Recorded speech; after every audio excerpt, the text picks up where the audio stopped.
What is up, everybody? Welcome once again to my YouTube channel, and today let's continue with another race here in our F1 2017 career mode.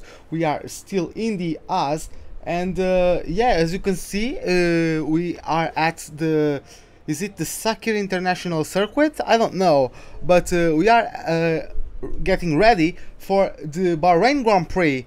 So, diving onto our laptop, if you didn't see last time out, we are going to have dry conditions on track. Give me just a little bit of a second. Okay, minimize this, and yeah, looks like everything's okay now.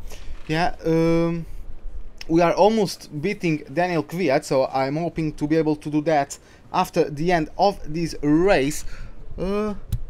Also, we are going onto the resource tab, and we actually got another upgrade on the rear downforce of the car. As you can see, it was that one, and it got ourselves past Toro Rosso, so we are in the mid table in terms of the best teams regarding the downforce of their cars.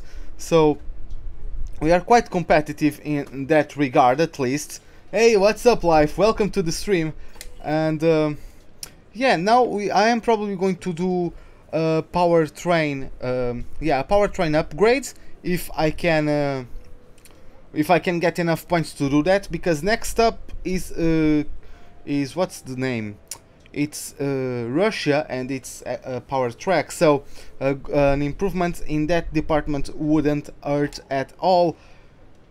And yeah, with that, let's go into the practice session, and I will let Crofty take it away for a moment. Magnificent Bahrain International Circuit sits majestically in the desert, situated just 30 kilometers from the capital Manor. Welcome to the Bahrain Grand Prix, where practice is about to get underway.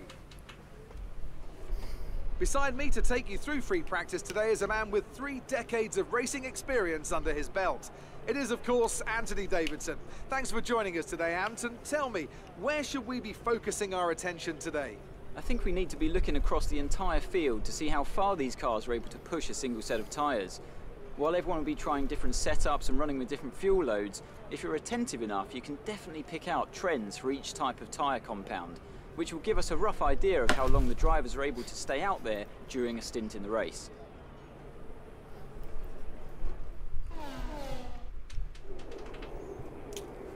Well, first of all, Verline was actually quick to get onto his car, and I just got startled because I was almost dropping my watch as I was checking the time. So, let's get our setup installed onto our car. I think... it's weird, I feel like I'm not properly aligned with my desk and all that. We have a number of programs to run during these practice sessions. I don't know. You can check the I details don't know. in the car monitor. We'll get good data for both the race and factory teams, so they're well worth running. Hey F1 driver, welcome once again to another live stream. I'm going to do this live stream, and then I am going to live stream the COR championship race. It is going to be the Russian Grand Prix this time out. I feel like I am competent enough about around that track, so I won't practice too much. I already did lots of time trial laps. I'm 101st in the time trial there, so I think I am quick enough to get something good done. So let's go pick our Bahrain setup, and yeah, this is going to be it. I'm not sure about that 50% brake pressure in the front rear, but it hasn't been too bad once I was testing it on time trial. So let's see how that goes. Yeah, thanks a lot, F1 driver. I think I was actually faster in F1 2016, but yeah, I'm using the setup of a guy who is actually 5th in the PC standings there, and for the PC standings in Russia. And I've been using lots of these setups, and I feel confident when I use his setups. Yes, I did watch the GP. I missed the first 15 laps, but I saw some clips of what happened during most of those 15 laps. There was a very clean overtaking maneuver from Max Verstappen, on Hamilton, who was struggling a bit with his grip, I think, coming out of corners. And yeah, that was actually a very good maneuver from Verstappen, and then it just masterfully controlled the race. We had also Vettel giving it their all, trying to make up places through the field. Okay, let's talk about this track. Brake nice and early for 14. It's a long run from there down the pit straight, so you need a good exit, but you can also carry a fair amount of entry speed, so get off the brakes early and turn in a bit sooner than seems natural. The car should understeer past the apex. The exit is wide enough so that you can run out to the curbs and get away with it. Okay, Jeff. But yeah, it was a very enjoyable race. We had some battles throughout the entire field. We had Ocon and Massa, we had Alonso and Magnussen, we had Palmer and Magnussen, we had I don't even remember anymore, but I know there were quite a lot. Of course, every battle with Vettel going up through the field. I don't even remember. There was quite action-filled race. There is a shame that Raikkonen couldn't even start it. An actual shame there. But well, sometimes this stuff happens. And another freebie to Lewis Hamilton, with Vettel starting last and probably maybe starting last again because of penalties. He's probably getting a 5-grid penalty because changing his gearbox after his collision with Stroll after the race, which by the way I think it's entirely Vettel's fault. Like, Stroll isn't racing, no one is racing, there's no need for Stroll to go any tighter the corner. Well, that would be that they just changed the stickers from the numbers, né? But yeah, Japan, the Rebbe of Ferrari. I think it's going to be one of the Red Bulls once again, because that's quite a aerodynamic track. Aerodynamics are good there. So yeah, I don't know, the Ferrari seems like they are blowing every opportunity they have to do anything. Yeah, that was so weird, right? That was such a bizarre incident. But like, they are not racing. Like, I'm going to exemplify. If I'm going through a corner and I'm on outlap, I can go right here like this. I don't need to put my wheels on the curb. Yeah, I don't need to put the power, I don't need to put the wheels on the curb. I'm giving so much track length to the outsides, as you can see. No, you know, like, I don't need to go on the curb already. Vettel went too close to Stroll. For me, that's entirely on Vettel, but whatever. And he might get a penalty for that incident. He might get a penalty because of that incident. He probably wrecked his gearbox. He might get an incident, not an incident, he might get a penalty because he didn't leave the steering wheel on the car. I think you are supposed, from what Martin Brundle was saying, you are supposed to leave the steering wheel on the car, as we are going to start our truck acclimatization program. By the way, what is up, Knight? Welcome to the stream. And yeah, he might also get a reprimand or something like that for going to ride on Verline's car. Yeah, you are like, once you get out of the car, of course you need to take the steering wheel for you to be able to get out, to have space to get out. But then after you get out, you need to put the steering wheel back in the car, just to help the stewards maneuver the car, you know. And he didn't, so he might have further penalties because of that. He might get a reprimand or even a penalty for just riding Verline's car, because I know that FIA aren't too well with that. Sorry, this Thursday between 7 and 9 p.m. I get. Oh yeah. Oh well, that's good then. That's good. I hope you are satisfied with it once you get it, because yeah, I'm very satisfied. I'm very happy with this wheel. And by the way, Knight, my wheel is a Thrustmaster T150.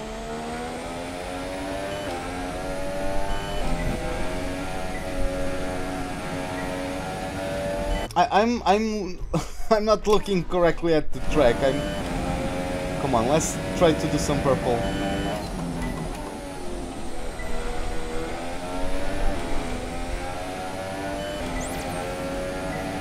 No problem, mate. Like, I really like this wheel, and I just hope you are as happy as I am once you finally try it out.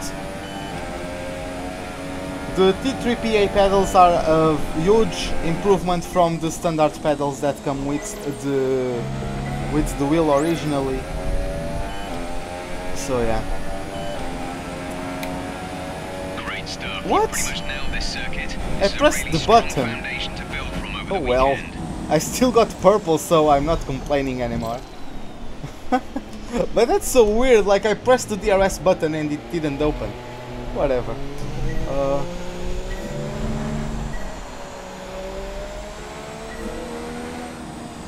Let's just take the car back to the garage, try to conserve the power unit as much as we possibly can. I don't have the brake mod on it. I didn't try it actually. I just didn't. I just wasn't going to get bothered with it because the day I got these pedals, I had to practice for the COR race, my online championship race in Malaysia. So I didn't have time because the wheels broke. I had to run, like I had to take a bus, a boat, and a train to go to the city where I could get this wheel, and then I had to take that trip back. One and a half hours of trip back, in total 3 hours of trip of journey to there, and then I came back and I just had to practice. I didn't have time to install the brake mods, and I ended up never installing it. So yeah, it might be better. You can use. Yeah, that's actually, like, I live in it's not exactly a city, but like we have a river, and across the river we have the capital of Portugal, Lisbon. I actually work in Lisbon, so I take 1.5 hour trip to go there, to go to work and to come back from work. That's why in the work days I usually do the streams rather late, because that's as soon as I arrive home. And yeah, I just don't have other chance if I want to do streams on weekdays, on work days. But yeah, that's a very long trip, and then you can like try it out and see for yourself what fits you better, either the brake mod or without it. But yeah, you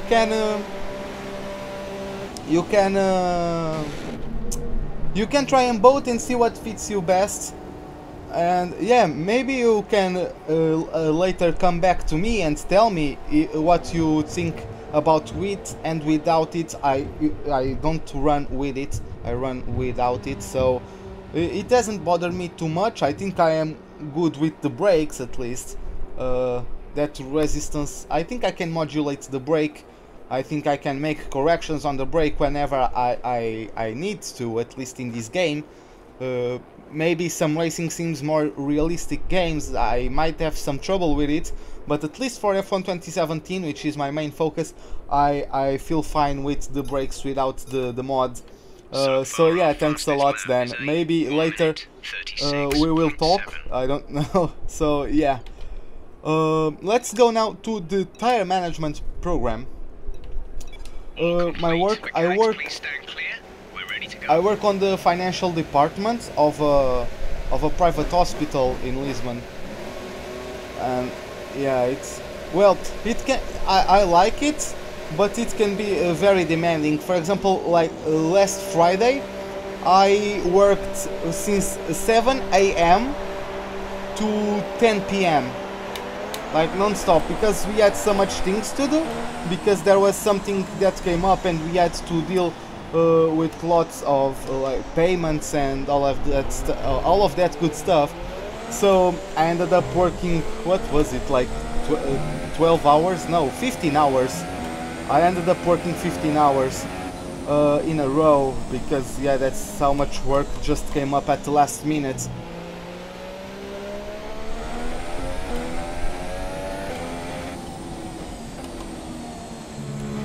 Yeah, I know, right? It's just, well, sometimes you just gotta do what you gotta do. Like, you have to meet to the deadline, and I'm the type of guy who I don't care if I have to sleep at my workplace. I don't care if I need to bring a tent there and just sleep there. If I do whatever it takes to get the job done.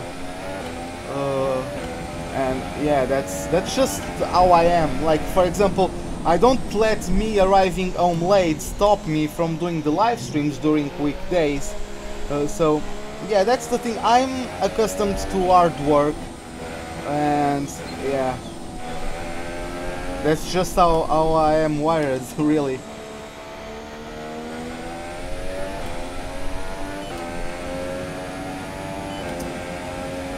So yeah, let's now approach the last corner on our way to start the tire wear program. So let's try to get a purple result.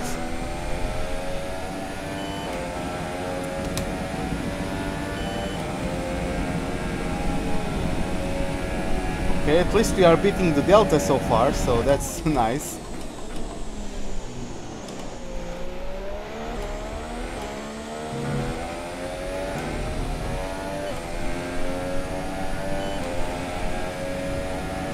I might need 2 laps to do this one, because I don't really know like where I can push or not, but well.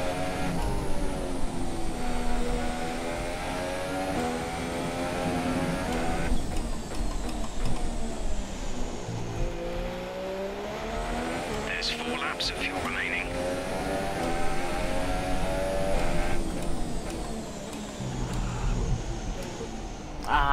Once you touch that curb on the outside, your car is just going straight. There's no way to correct it without losing time.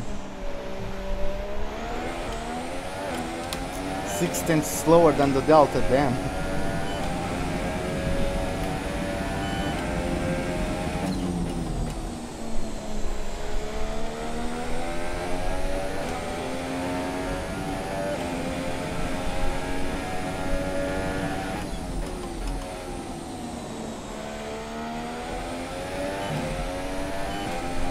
We lost a little bit.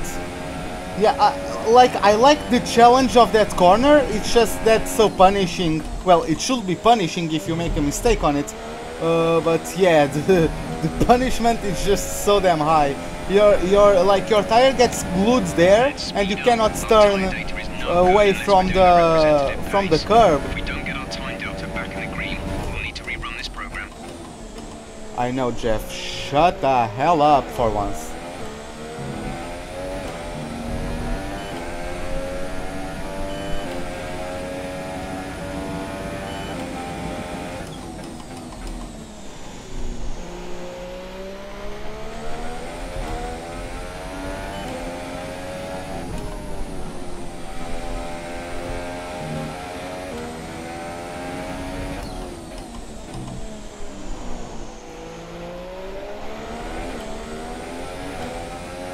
Okay, I think now I am going to be able to make it.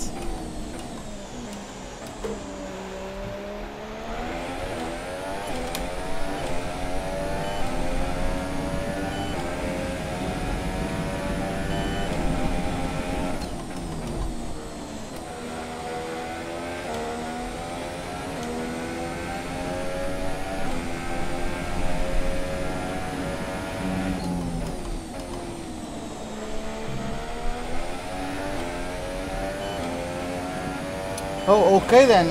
See you maybe in the next stream. Yeah, I'm going to do practice and qualifying probably within 1 hour. I'm probably still just starting the race. So yeah, you should go study maths, because yeah, those can get quite hard. So see you in a bit then.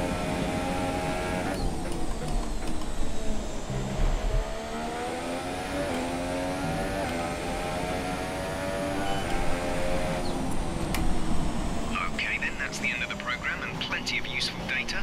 Return to base when you can so we can go over it.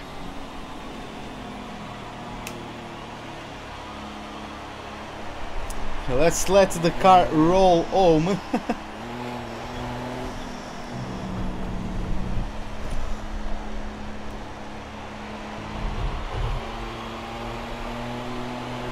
Yeah, that's quite a lot, but well, I don't know how many like subjects you, not subjects, but how much stuff you have to study. It can be quite an extensive test. So yeah, the thing with maths, at least what worked for me, is just practice.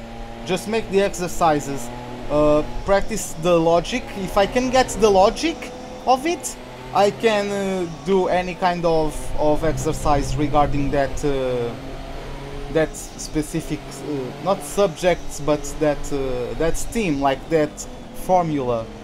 I cannot find exactly the word, but well,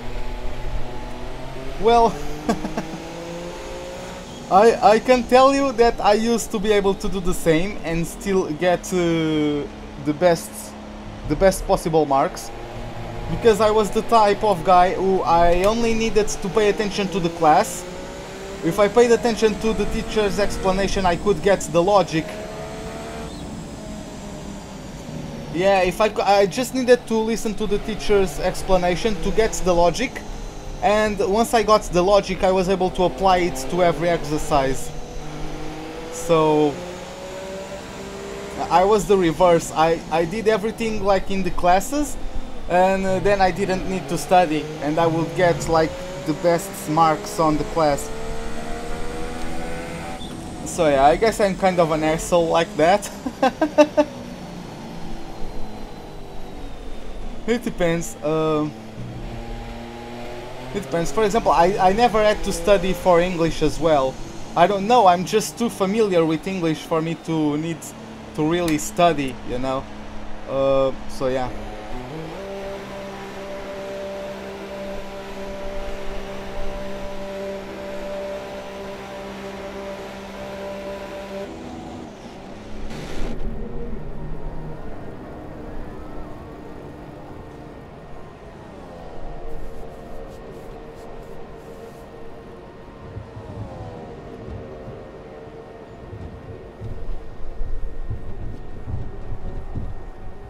So we have around, let me see, we have around 3 hours to get ready and do the live stream and get it done before we are going for our league race live stream. So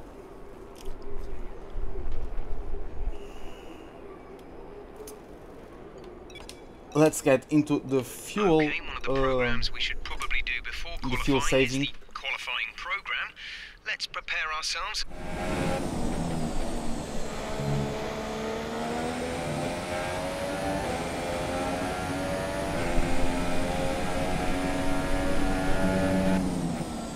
The game spawns you so far away from the actual start of the lap.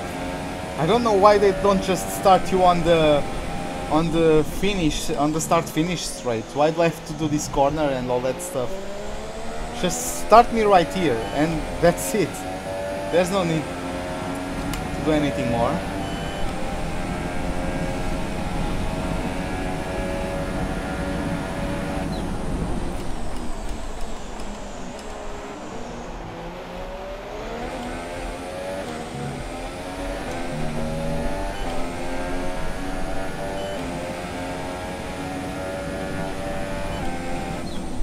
I should have lifted a bit earlier, but oh well.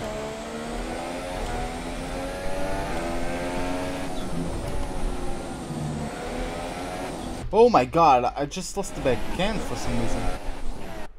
Okay, I'll take the opportunity to just lift.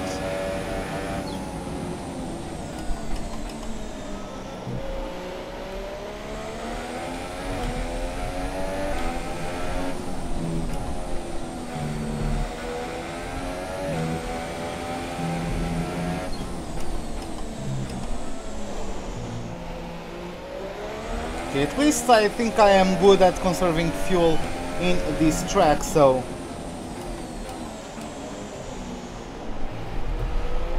at least that is good.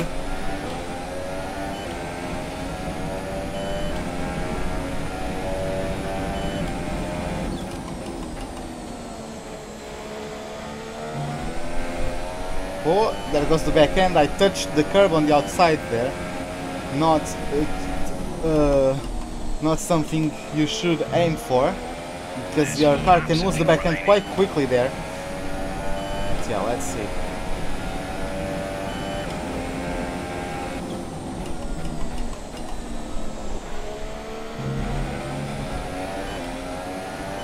Oh, we are losing in the delta. Come on. Oh, yeah, we are going to do it. Yeah.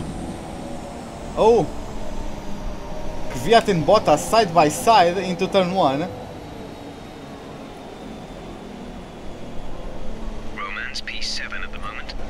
Bottas got inside, so yeah, just some overtaking practice, you know. Maybe Codys can add that one to the next game, overtaking practice, as you go side by side with someone into a popular overtaking spot around the circuit, and you need to try and overtake the guy.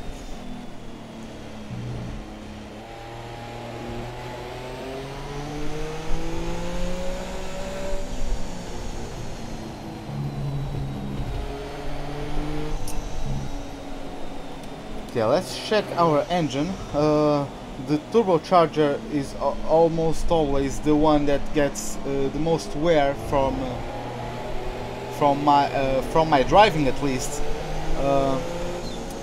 Oh my god, I didn't see. Oh my god, I didn't see.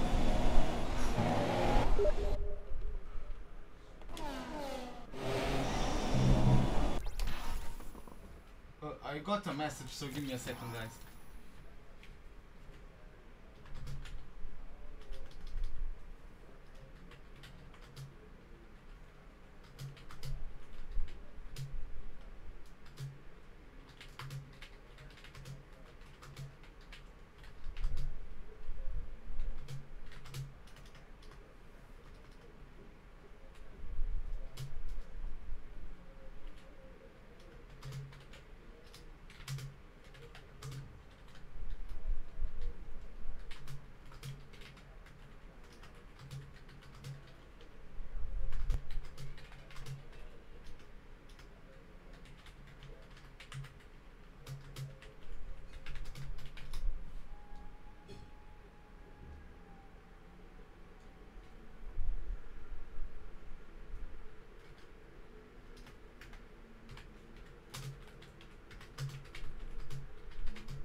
Yeah, just El Nabo, a teammate in the Chicane Online Racing, was just sending me some messages. So yeah, I'm sorry about that.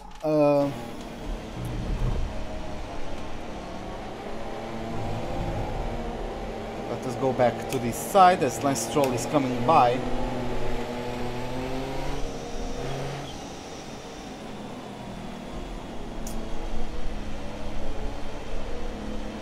Okay, just taking the car home, getting the RS to not put as much stress on the engine, so you can get some aerodynamic boosts.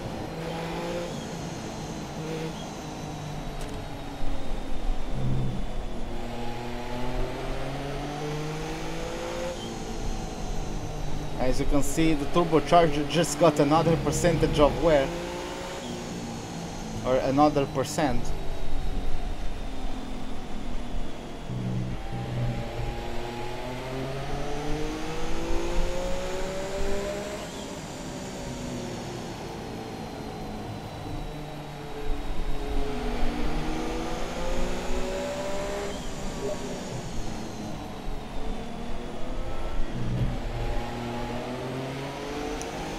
So yeah, going back to our garage and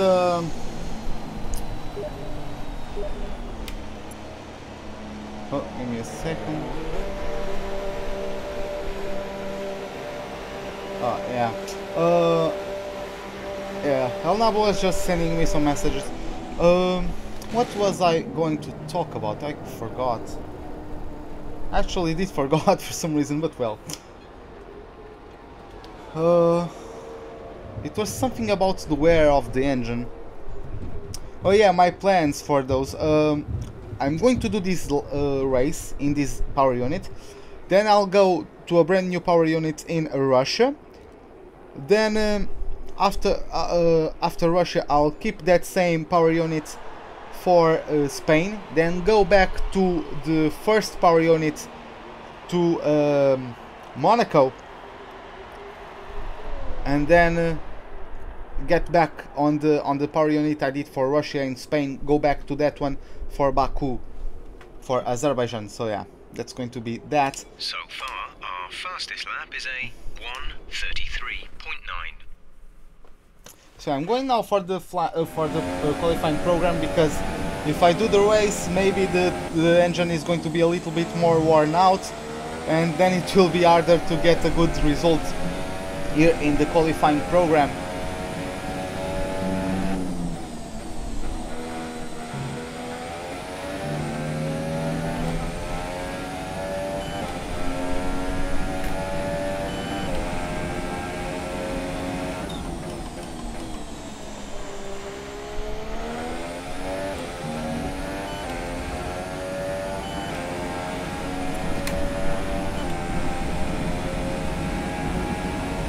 Yeah, we are losing down the straights compared to the green target, let alone the purple one.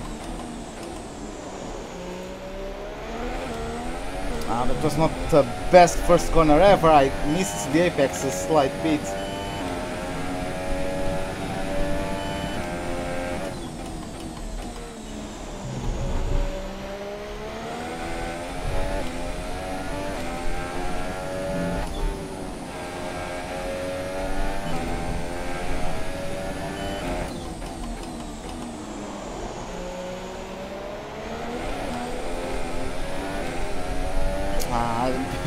That's backhands though.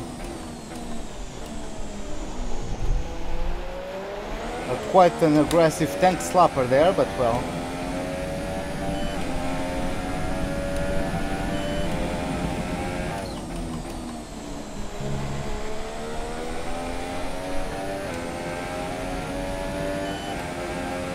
At least I'm faster in the corners, which is nice.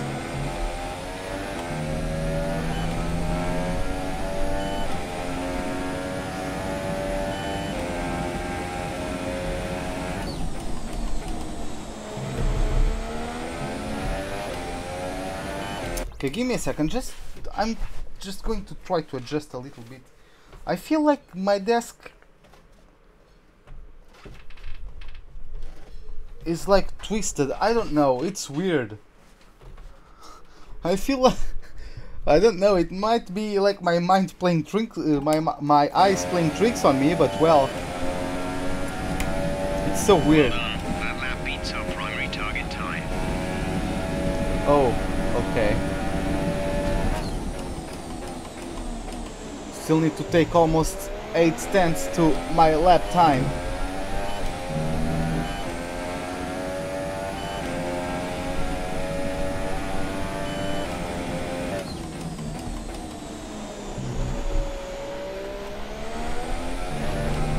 Oh, why am I?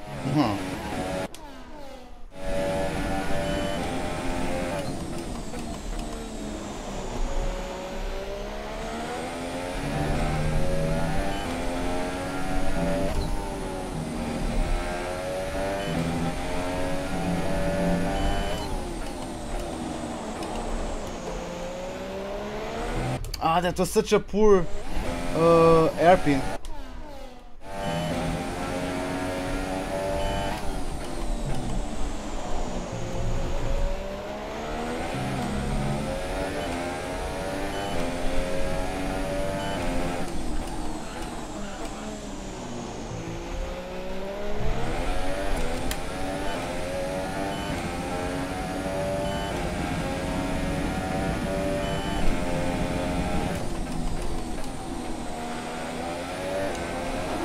Oh my god. Oh, this is going downhill now.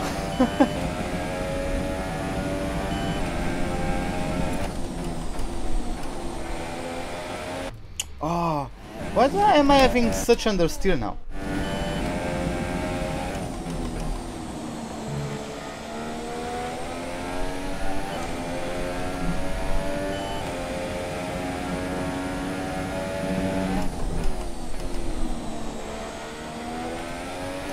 Well, this is a track where you can feel a lot of the differences between the last year's car and the current era of cars.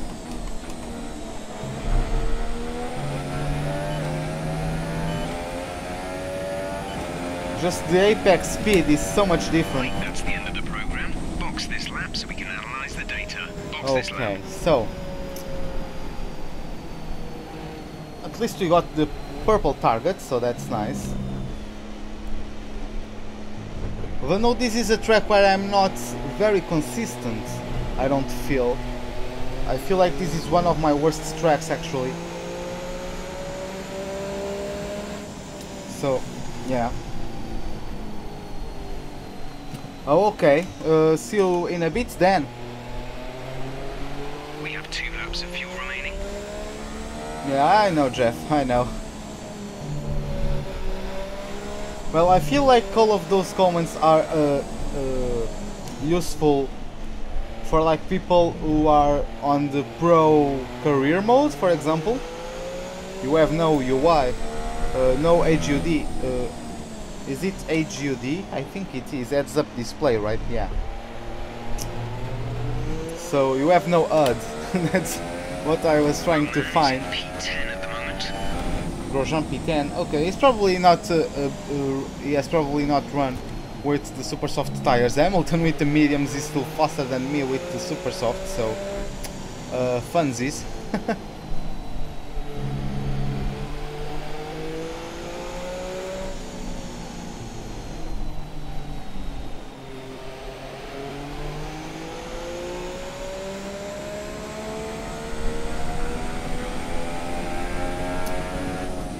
Going through the last corner now, so we can go back into the pits and do the race strategy program, the race simulation program.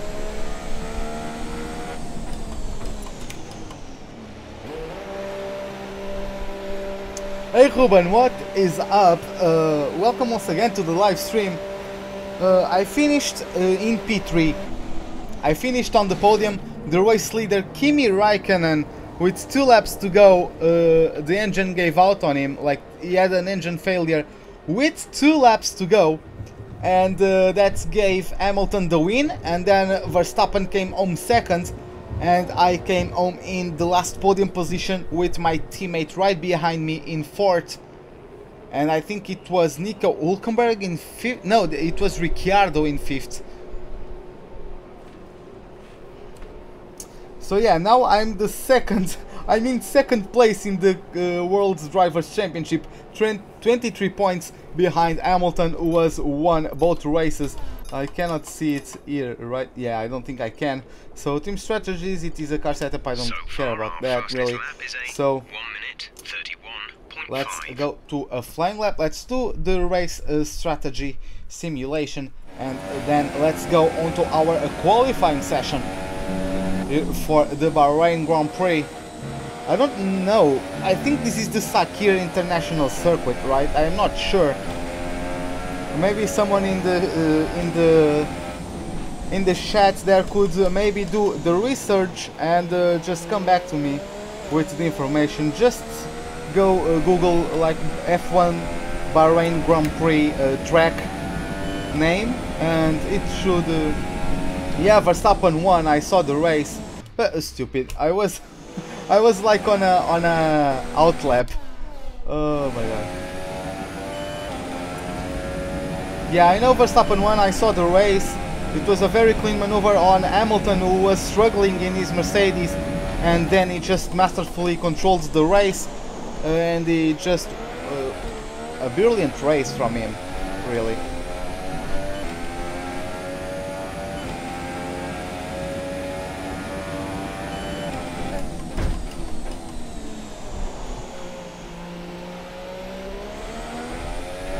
Oh, come on. I missed the apex there.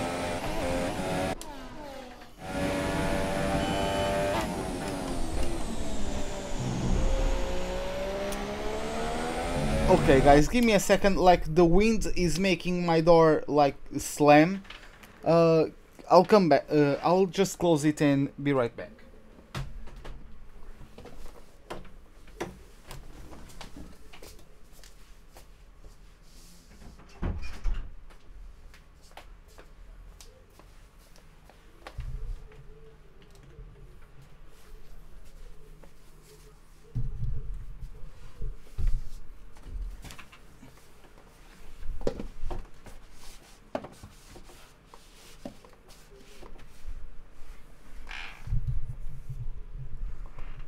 Okay, so I think that was closed properly now, so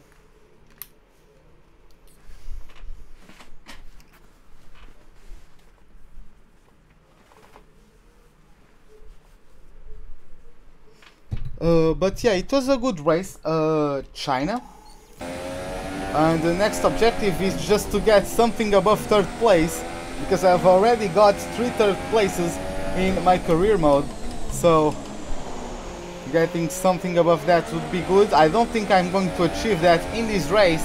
I don't really... I think this is one of my worst tracks really, so...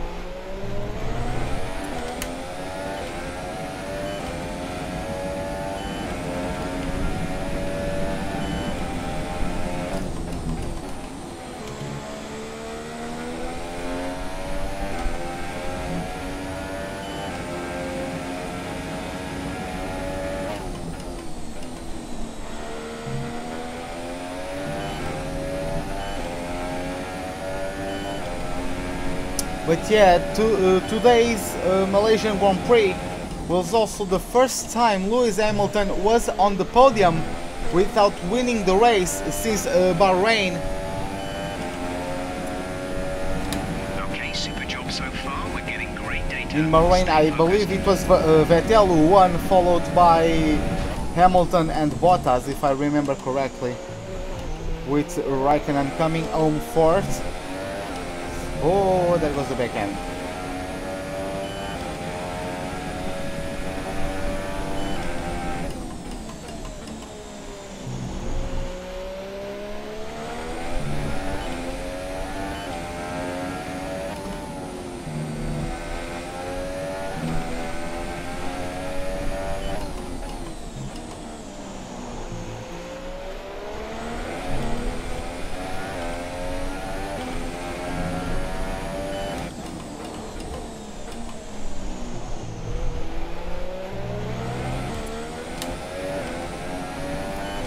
Just checking something. Did my tires lock?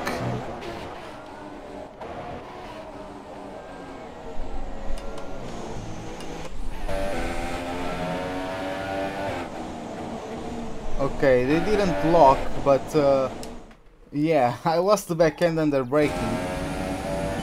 And it was right as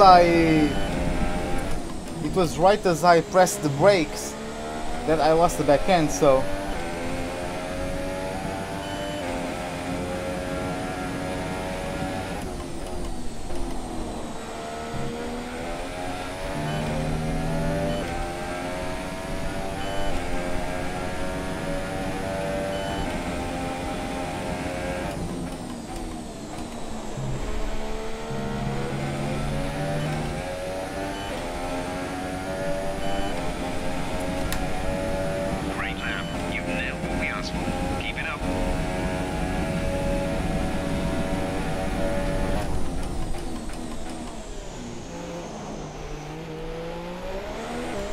so we just need to complete another lap in the greens for us to be able to get the purple rating.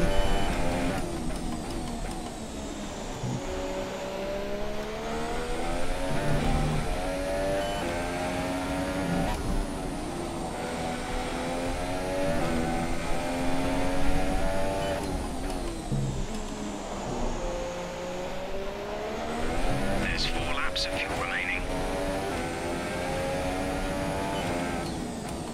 I shouldn't go up to 7th gear, I should just stay in 6th.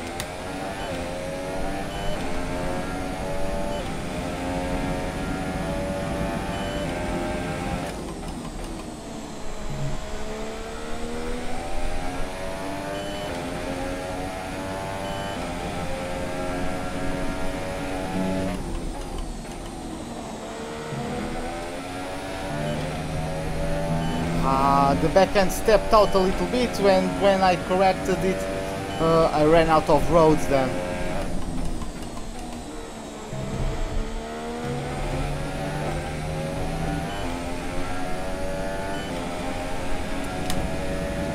Okay, super job so far. We're getting great data. Stay focused. So, yeah, let's go back to the garage then.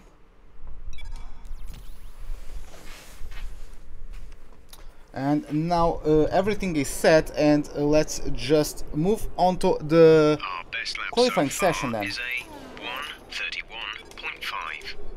An interesting practice session there then. Let's remind ourselves of the top three, who are Vettel, Bottas and Kimi Raikkonen. Practice times are on the board then, but no points are on offer just yet. We'll be back with more F1 action soon. Yeah, as you can see, like, the Mercedes are just, and the Ferraris, on another level. Just look at Hamilton. He has basically done the same time as Bottas and Raikkonen with other tires than them. Like, this is unbelievable. Oh my god. But yeah, I think Massa and both Red Bulls are going to be faster than me. Maybe Lance Stroll not, and the Force India's not, but Massa and the Red Bulls, I think I'm going to be battling with them. I'm not sure if I'm going to be able to beat them in qualifying, but let's see once we get ourselves there.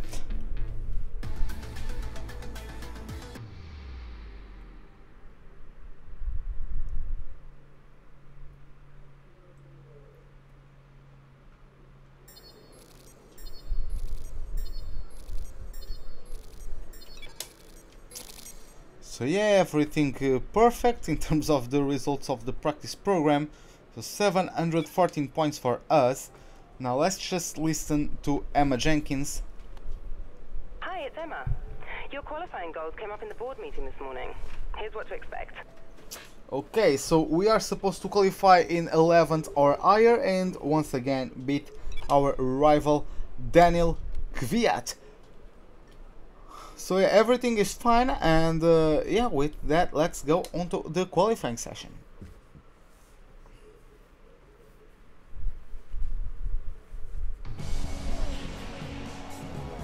Cars are ready, the drivers are ready.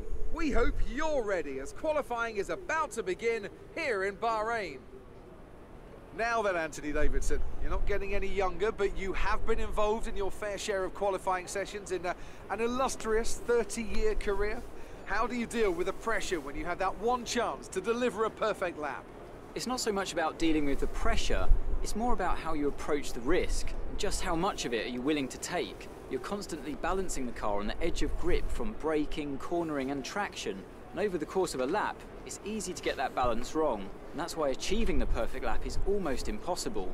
As you say, I've been doing this 30 years now, and it never gets any easier.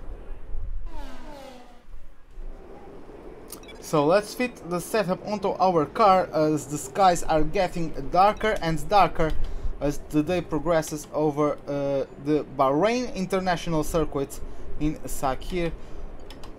So looks like everything is fine. Just put a little bit less on the tires.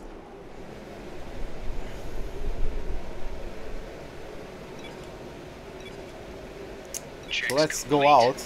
We're ready.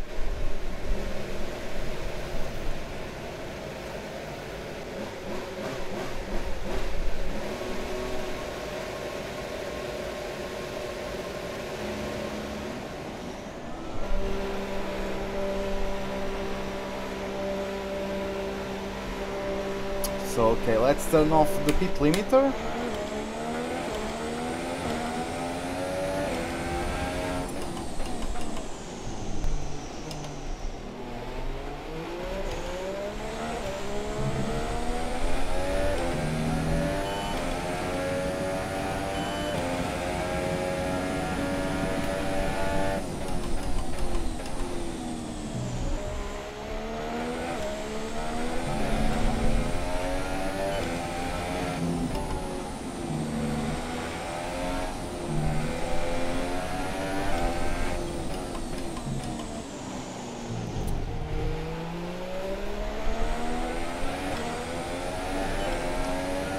I can see, like, do you know, like, the notifications from Steam whenever everyone starts a game?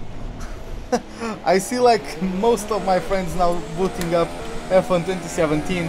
They're probably going to practice for the Chicane Online Racing League, which is going to start at around 7 PM. It is going to be the Russian Grand Prix. Last time out in Bahrain we had a very poor race.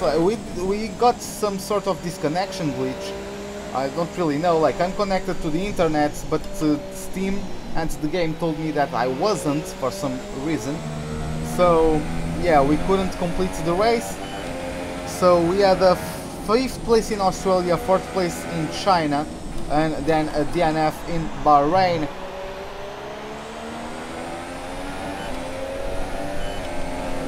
Oh, look who it is. Look who that is. Sergio Perez has come here to give me some slipstream down the first corner.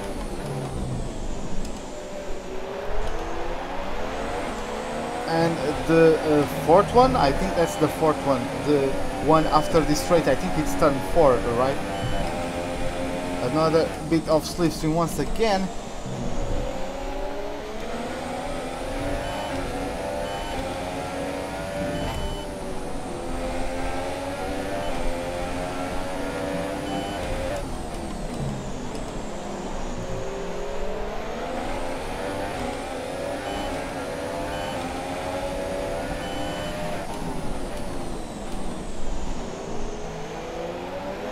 Could have hit the apex a little bit better there. Carlos Sainz hit a 131.1, setting the fastest lap of the session so far. I'm guessing my teammate is going to soon beat such a lap. He came out of the pits sooner than me. Yeah, Romain Grosjean with a 130.6. Let's see if I'm getting the slipstream off of the Mercedes-powered Force India of Sergio Perez. That was a crappy last corner, but well. Yeah, that was such a bad last corner. Give me a second, guys. Okay, let's try that one again. Oh my god, okay. I'm not getting myself properly seated for some reason. I feel so weird.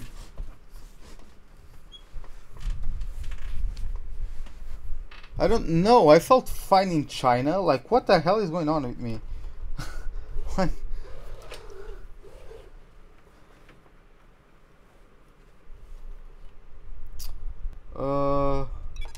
yeah, let's go back there and try that last corner once again.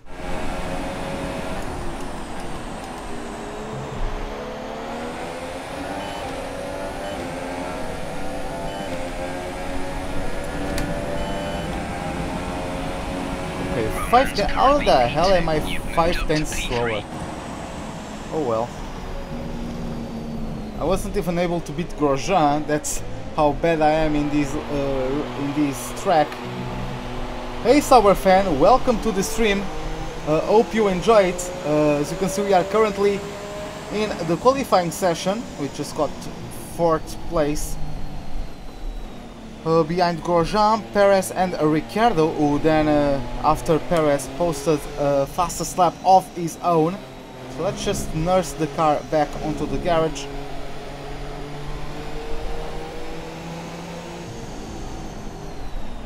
But yeah, I'm not feeling too like, I'm not as good on this track as most of other tracks.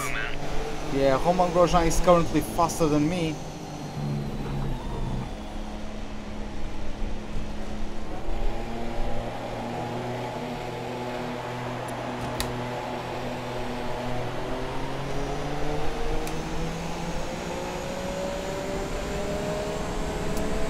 So yeah, let's take the car back home. And then let's just skip onto the second qualifying session. I think I can get through quite comfortably. Vettel with a 129.9. We've only got 2 laps of fuel left. Oh my god, where are we going from? Okay.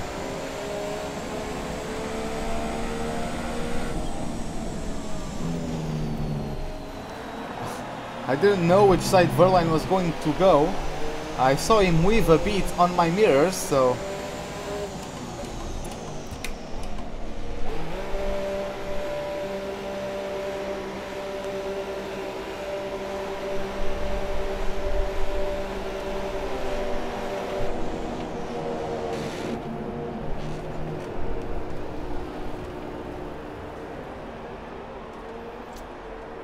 Okay, so yeah, I can see lots of people getting into F1 2017 from my Steam notifications.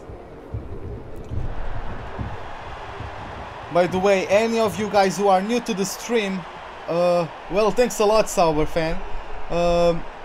For anyone who is new to the stream, I'm going to pause it and show you guys. I race with every assist off apart from racing line. And in the race settings I race 101 AI difficulty. I just got third place at China after Raikkonen. I was convinced that I was going to get fourth, but then Raikkonen DNF'd with 2 laps to go. His engine blew up, so... Yeah, nothing famous from my lap times, that's for sure. 4/10 slower than my teammate. Oh yeah, maybe even the Force Indies. I was thinking about only the Felipe Massa, the Williams, and both Red Bulls getting faster than me, but looks like the Force India might actually be faster than me this time around as well. We're going to get through, that's there's no doubt about that, but let's see how that goes.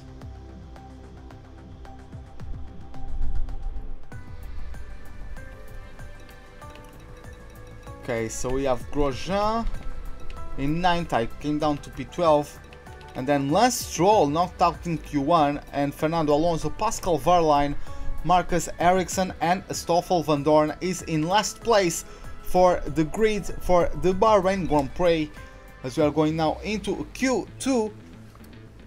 So this is going... Okay, well, you're eager to get out there, but I'm going to need you to be patient for a few minutes. We're just trying to zero in on an oil leak. Okay, that never happens to me. Well, yeah, Force India is better than Haas, but in terms of the power, yes, but this is my second season, so I have already upgraded the car, and I bet I'm better than them in terms of aerodynamics. But yeah, the power unit, they still have a much better power unit, because I haven't upgraded my Ferrari power units too much, so they are still faster. I've invested most of my points in the aerodynamic department. As you can see, I never got that before, but apparently we had oil leak and the mechanics are taking care of that, so approximately 3.5 minutes left until I can go out. So I can go out onto the track.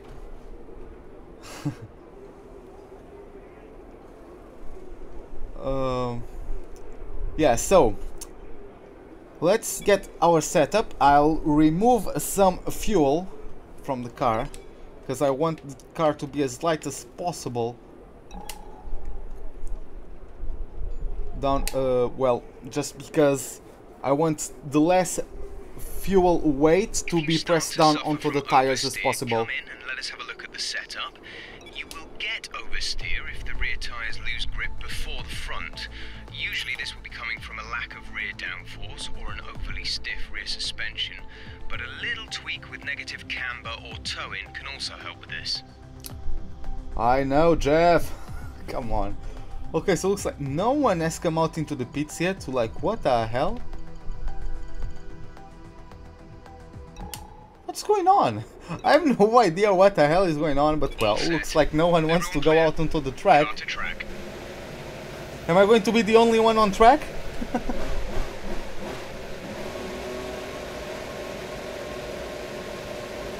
Or did everyone got problems just because?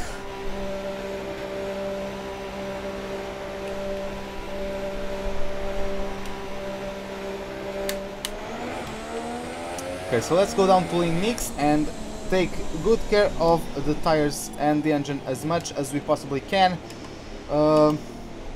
I'm just going to show you guys the state of my power unit and the gearbox. So I've only been using it for the last 3 races, you know, like 2 races. Oh, no problem, Sauber. No problem at all. Yeah, I've done 3 races. Well, not 3 races, just 2 races and the entire weekend for them, and the practice session for the Bahrain Grand Prix. This is going to be my 3rd race, my 3rd qualifying session, and my 3rd race in the same power unit, and I think it's quite healthy for the amount of track time I have given it. So yeah, I just need to be taking good care of it.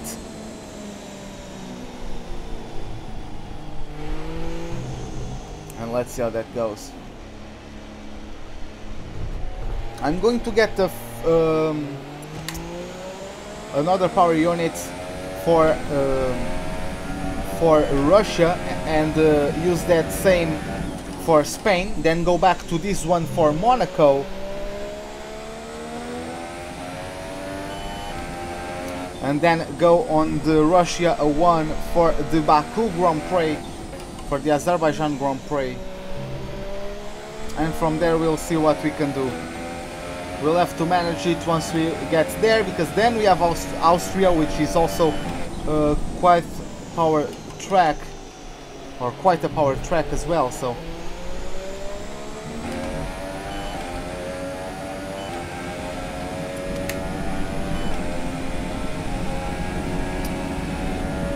okay, starting our flying lap for the 2nd qualifying session.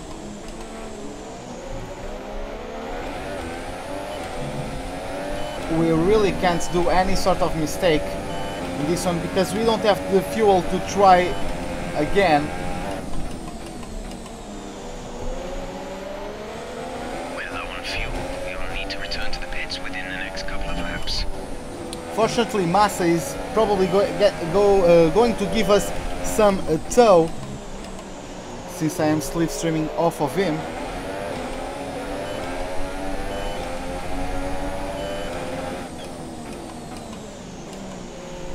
Like, are you going to give me the place or not? Make up your mind, Massa, please. Felipe, baby, have some chill.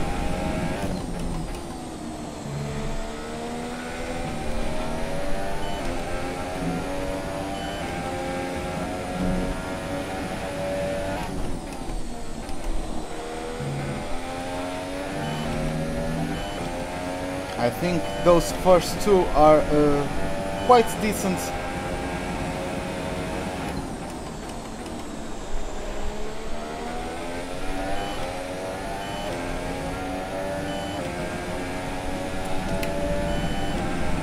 Okay, 1:30.6, which is much faster than my first one,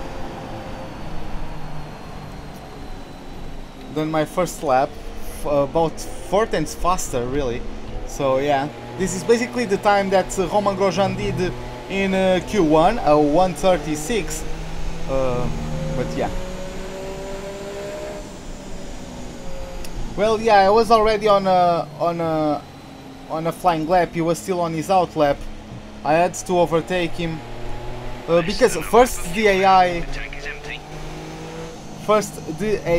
just like, they just stop because you are on a flying lap and they are on an out lap, so they just let you through.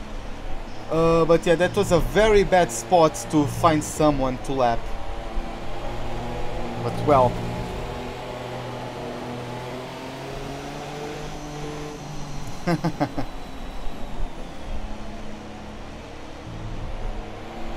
We've dropped to P2.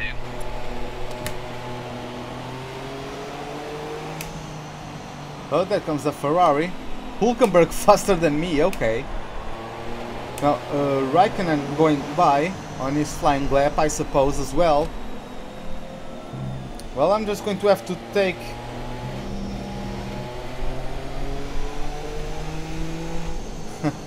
well...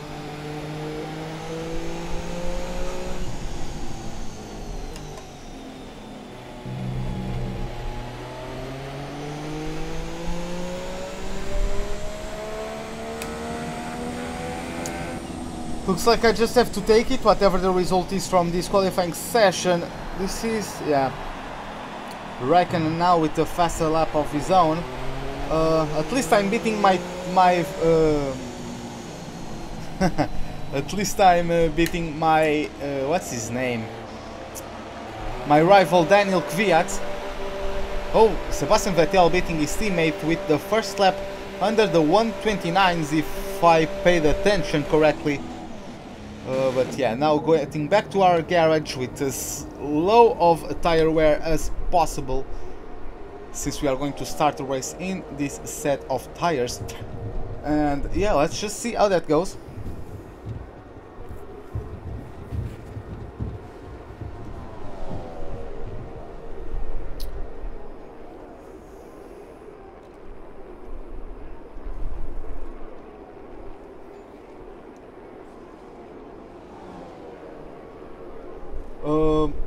How long have I been doing?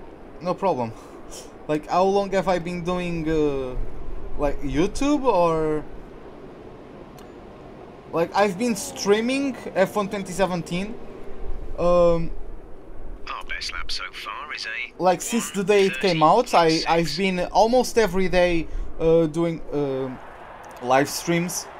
Sometimes because of my job I cannot do it, but in most weekends, at least like 3 to 4 weekdays, work days, and then multiple streams during the weekend. I just did one for the Chinese Grand Prix, and then I went to lunch, and now I'm doing the Bahrain. And after this one, I'm going to do another live stream of a league race that I am a part of. We are going to do the 4th round of the Chicane Online Racing League. We are going to do the Russian Grand Prix. But yeah, we are currently in 6th place, so yeah, our teammate has not done its lap. What the hell? How the... like, is my teammate not going to post a lap?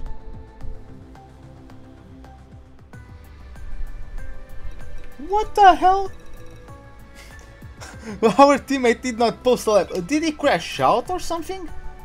That's not what I wanted to check. No, he didn't crash out. He came out of the pits earlier than me. I don't understand. Why did he not post a lap? I have no idea. But well, he didn't, so he's going to start. How long this stream is going to be? Like, I do 100% races, so approximately like almost like 1 hour and 50 minutes long. Maybe 2 hours if we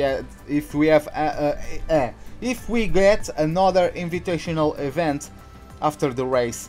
So at least we got through and we beat one of the Force Indias, so that's good. We didn't beat Perez by 35 thousandths of a second, so that's also good. Just some corners doing better, we can beat Perez. We'll come back with a very good lap. Then Ricciardo and Hamilton are going to start on the softs, and just look at that, 3/10 of Bottas with only a difference of a tire compound. Like, that's superb. Esteban Ocon is knocked out in 11th place, followed by Daniel Kvyat and his teammate Carlos Sainz. Jolyon Palmer in 14th, and Romain Grosjean is the last of the cars, getting knocked out in Q2. So let's go into the top 10 shootout. It is getting pretty dark out there, and let's go to the track and let's drive out. Let's go. So hopefully we can give it all. Well, I didn't even notice that, but yeah, that's quite a coincidence.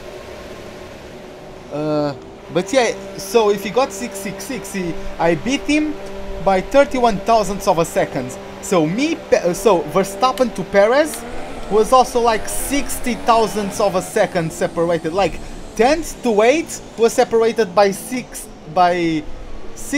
thousandths of a second. That's amazingly close. That's awesome. Oh well.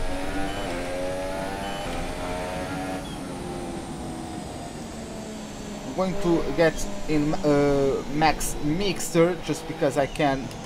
Then get rid of some fuel, because I finished the previous lap in Q2 with 0.8 of fuel, which is still a bit.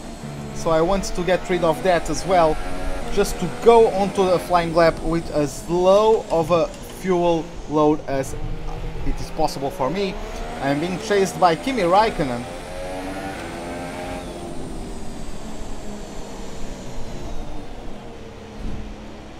So yeah, I'm just going to hold him up for a bit.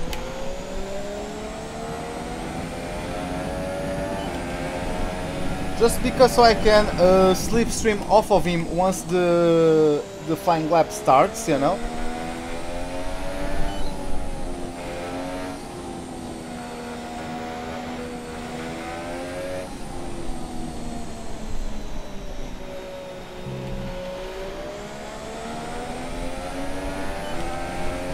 Okay, so he can go past me now.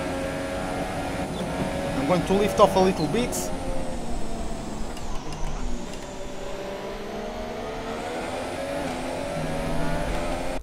Give me a second. Do you like cockpit or exterior view? Yeah, I know what you mean. I like cockpit. I just like to be like immersed in the game, you know. And like since forever, ever since I started playing racing games back when I was a 6-year-old in the PS1, I would always race in a cockpit cam, even as a 6-year-old. So yeah, that's what I'm just used to. So yeah, I just like cockpit cam.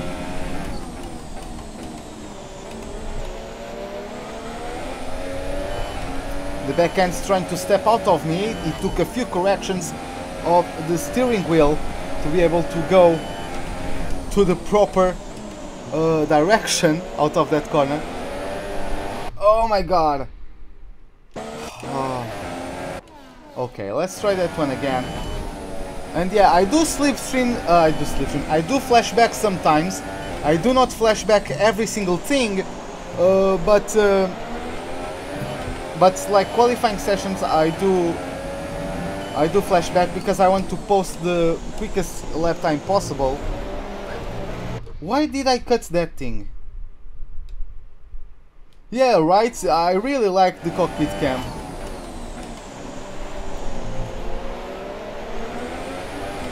Even though this is a little bit higher than what the drivers actually see, I think it's still good enough.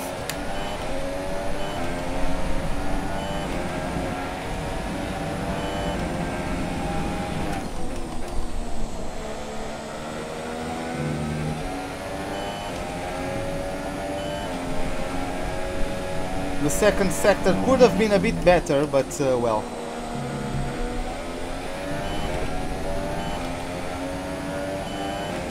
Okay, Felipe Massa with a 1:30.000.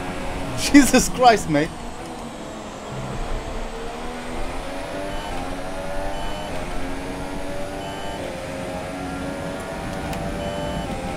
Okay, that is my fastest lap of the whole weekend, 1:30.5. So no, the stream didn't end. Did it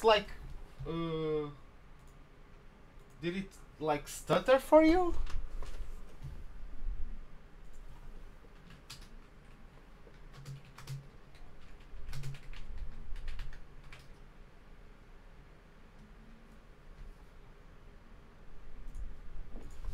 I don't know. I don't know if he's still listening to me. But no, I haven't ended the stream.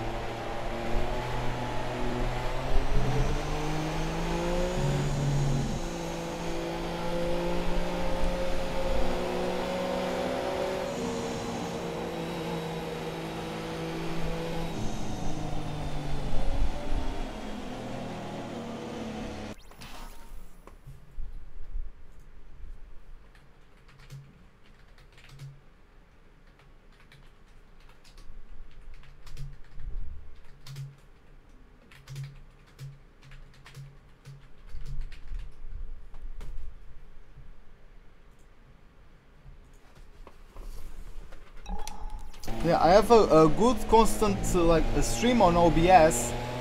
I don't know then.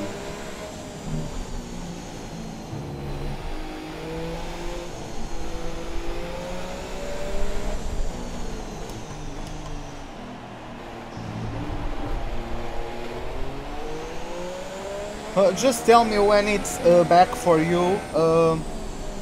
Because yeah, like OBS, I can see like how the stream, like in terms of the output of the internet.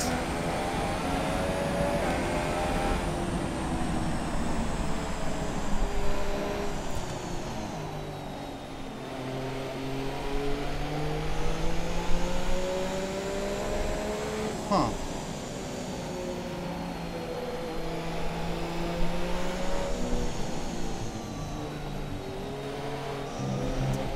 Okay. Less than a lap of fuel now. The tank is empty.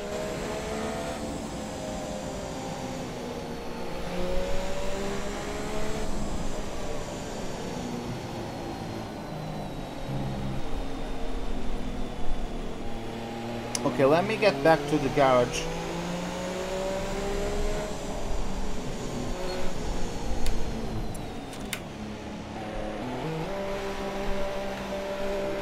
Really? Like, I don't know why. I have no idea what is going on. Give me a second. Desktop and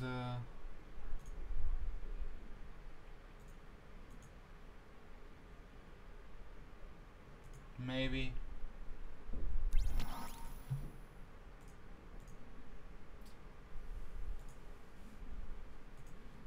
I had Discord like open. I closed it, so it could fix it.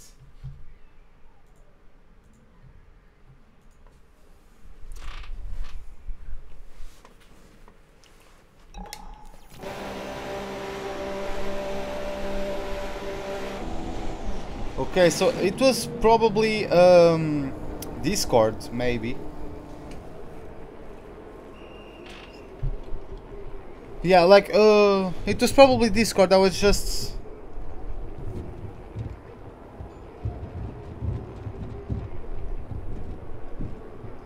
well, hey Nreg, welcome to the stream.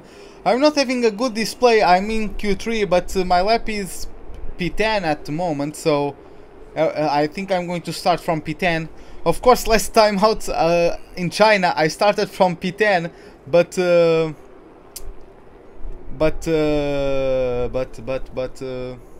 what's the word I'm looking for? I keep blanking.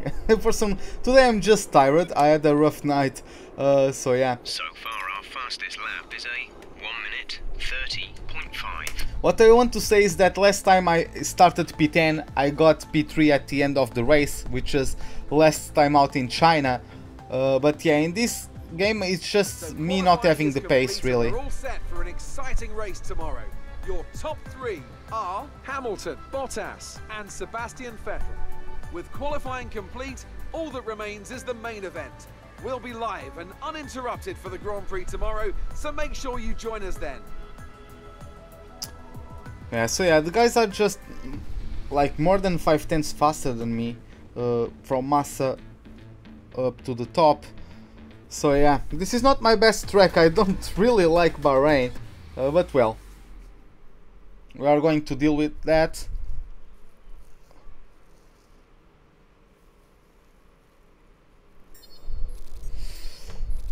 So yeah, we overachieved everything the team proposed for us, so we are almost with enough resource points to get another another upgrade on the car. So yeah, we also beat our teammates, so that's cool. Let's now listen to Emma Jenkins about the race. Hi, guess who? I've seen the team's expectations for the race, so I thought I'd pass them on and wish you luck. Take care. Okay, so we have to just standard stuff. Beat what's his name?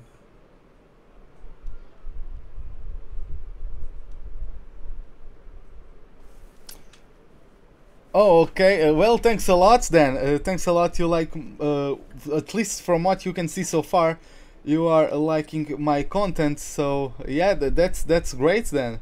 Thanks a lot that you. Thanks a lot for your preference. As you can see, we are still the 4th worst car, but yeah, we have a poor chassis. But well, we have a Ferrari engine, so that's good. but we are quite good in the aerodynamics. So yeah, the only thing that's dragging us down is just the quality of the chassis itself, the weight reduction on it. So yeah, that's probably going to be it. Maybe I'm going to get a powertrain upgrade, and then I'll switch from chassis to aerodynamics from time to time. But well, let's see how that goes. I'm only switching from Haas when I get a World Drivers' Championship. I would really like to get one with Haas.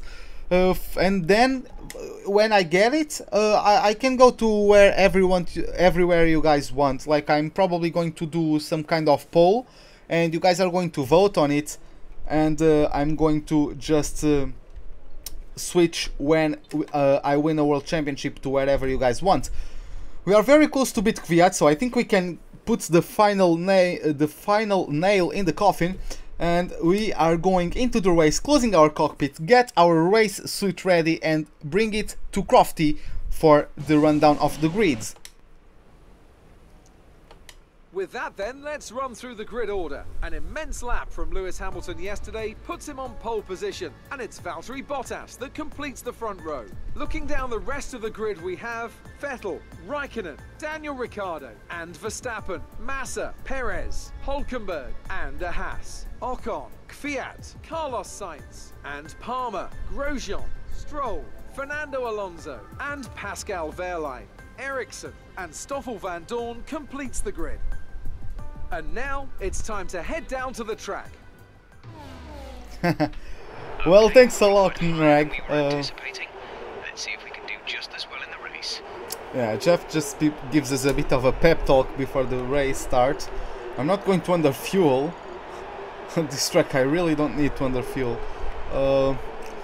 Super soft is what the game says. Yeah, that's probably a good option. So I was going to say, yeah, I could go to Red Bull and bring them another World Championship. I would be glad to do so. But yeah, let's just see how the voting goes, and then we can do that. Not 3 pit stop, only 2. I don't want... Should I go for the 3 pit stop? I don't think I have the pace to do that. Yeah, let's... we don't have... Yeah, that's quite funny. Most sports games out there...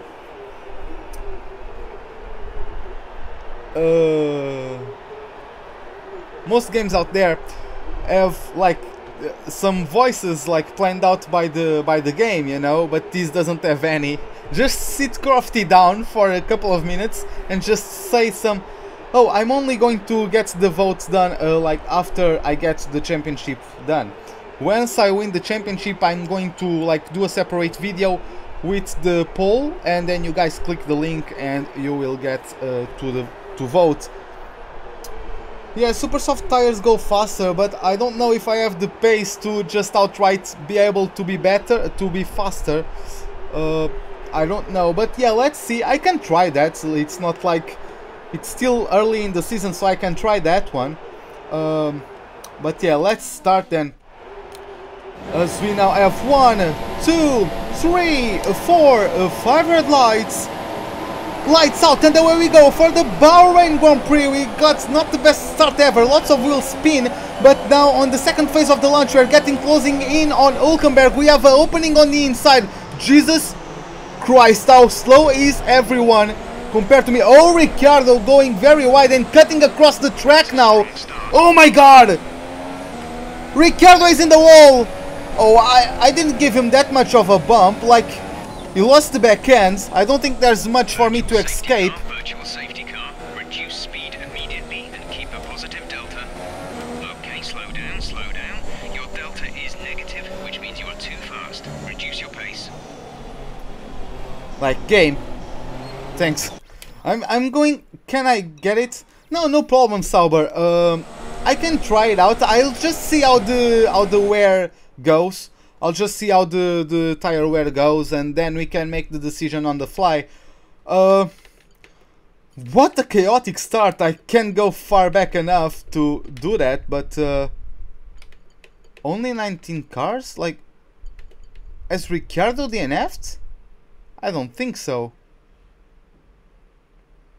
Well, I also used to call Ricciardo. It's just that once I heard Christian Horner in an interview talking about him, and he was calling him Ricciardo, so I suppose that's how his name is supposed to be pronounced then. And yeah, that's how I call him now then. It's Ricciardo. I call him Daniel Ricciardo. But yeah, what a chaotic start there. Already from P10 up to P5. We dive bombed everyone. They were very slow. VSC ending, we're going green. Maintain positive delta until the green flags.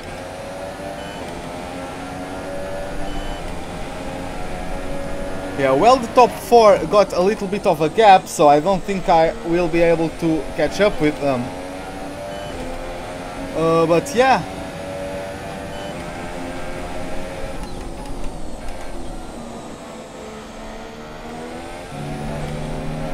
So we can chill for a little bit. I'm really not. I really don't think we can catch up to the guys in front. So at least let's lead this train from P5. Maybe start to pull away, but let's see how things work out. I would like that Red Bull to pressurize Massa, maybe go on a battle into turn 1. But yeah, the Mercedes powered Williams is a little bit too much at this stage for the Renault powered Red Bull.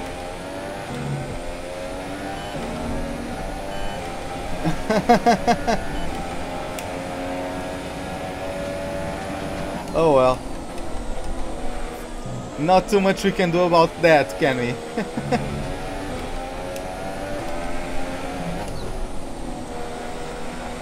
But yeah, at least we are still getting a gap to Felipe Massa. 0.8 of a second is now separating me and the Brazilian driver of the Williams. So yeah, let's just see. At least we got a good start. I'm not feeling too confident in like my pace in this track. I'm not the fastest around this track. This is one of my worst tracks actually. But yeah, as long as I can keep myself here in top 5 and keep my closest competitors behind me, that means I can probably just be able to get them behind me. My name is Ruben.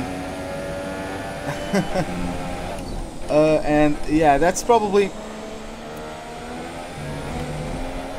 like my first name is the first name as is the same as the first name of the driver. My last name is not like the last name of the driver is not my real last name. But yeah, lots of fastest laps, one after another. Okay, entering lap 3 now. DRS has been enabled. Massa looks like got a better last sector and is closing in on me a bit.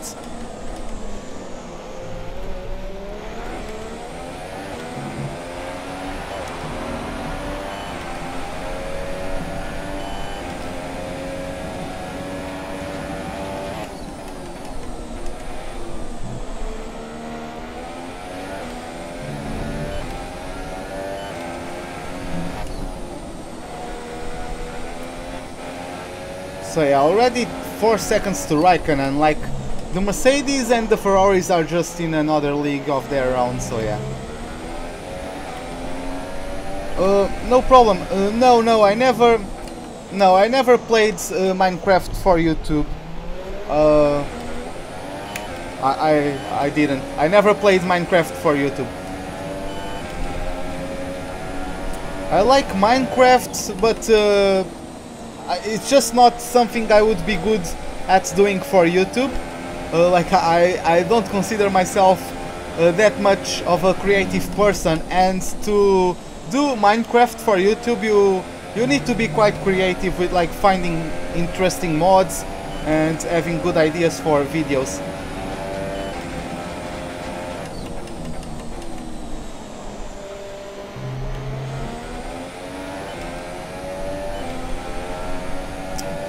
Yeah, Felipe Massa is still closing in. Verstappen also very close to us.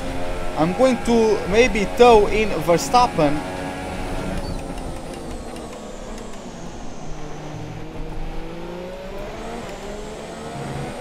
I would like if Verstappen had some battle with Massa, but well.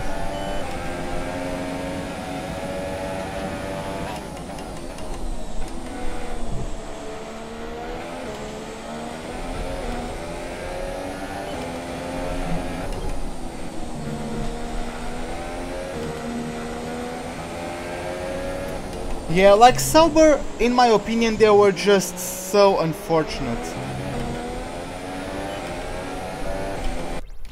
Okay, like,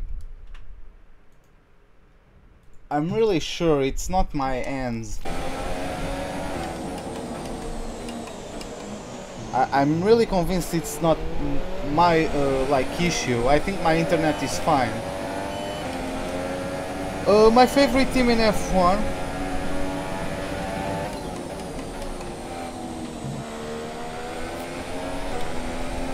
I think I like a few ones. I think my favorite might be Red Bull, but I like the Haas team. I like Force India. Yeah. I like Sauber even. Like Sauber for me were just very unlucky, because in that, I think it was 2013 where they were very competitive with was it Gutierrez and Kobayashi?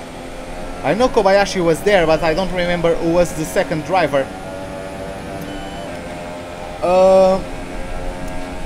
Yeah, like that Spa, that Belgian Grand Prix where Kobayashi started from P3 or something like that. Well, glad the problem is fixed then. But yeah, like that Belgian Grand Prix where Kobayashi started from P3. If they, like, I think Sauber were both like in P3 and P7 or something like that. If they, if there wasn't that massive crash from Grosjean,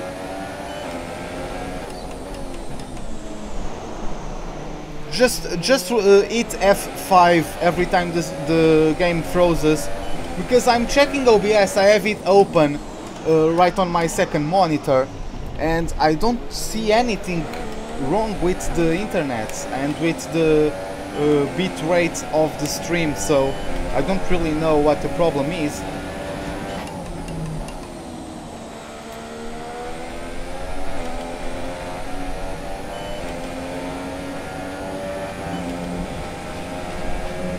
Our gap to the car in front is 8.3 seconds. What was I talking about? So Grosjean had that massive crash in Spa, and they collected Alonso and Hamilton and Kobayashi.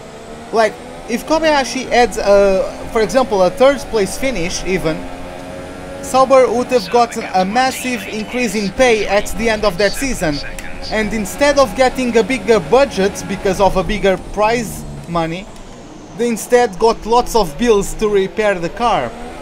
And from there, they just started lacking the money. It went downhill real fast.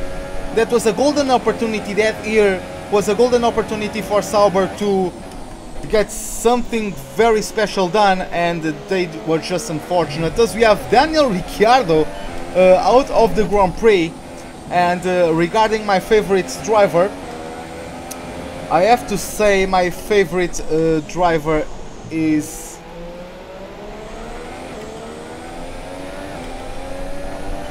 Yeah, me and Ruben in chat, we know each other since since almost kindergarten. Like, since our first... like, we were in the same classes, in the same class in school as a child. So, yeah, we basically grew up together. But what was I going to say? My favorite drivers... I don't have an outright favorite, but I have a top 5 or so. Like, I like Alonso, I like Vettel, I like Ricciardo, I like Verstappen, and I like Ocon. That's my top 5 basically.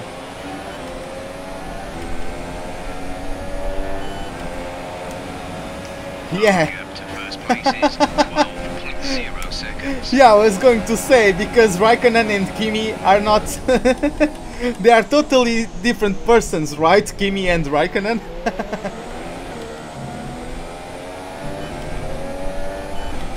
What the hell? It's like it's something burning.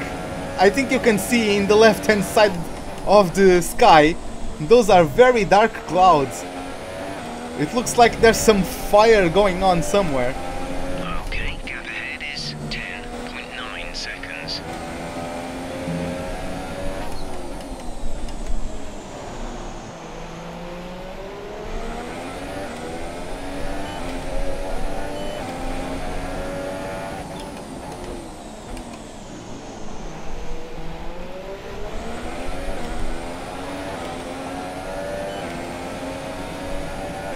No, I don't really care. Like, yes, he is impatient.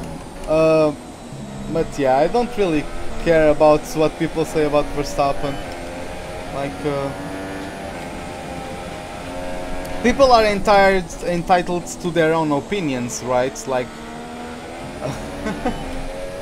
I really do like Verstappen. If I am a Verstappen fan, I don't know. I try to be impartial in every incident from whatever driver it is.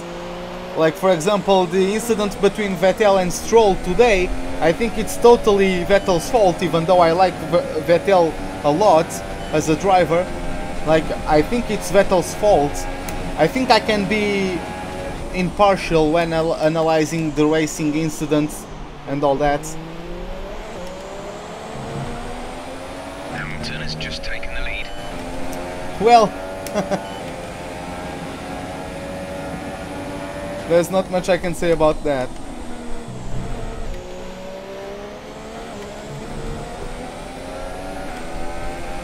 For me, it is a race incident that was caused by the lack of information Vettel had, because there was no way Vettel was able to know Raikkonen was there.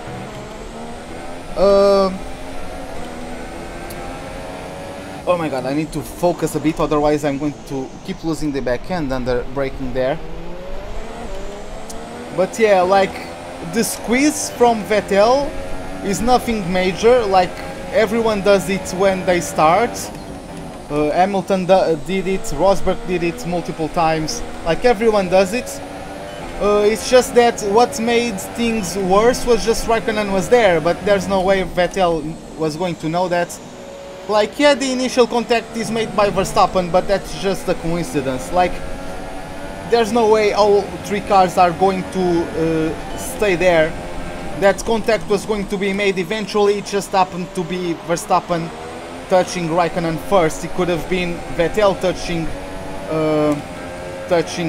Verstappen first. Like, in that situation, it is irrelevant who touches who first. The point is that there was no space for three cars. The space that Vettel gave was not enough for three cars. I don't blame outright Vettel for not giving space.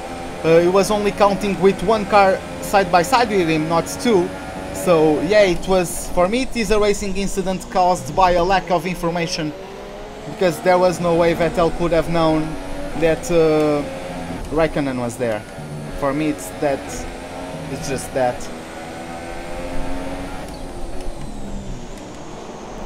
Well, that's good, and yes, Sauber should get some glory days.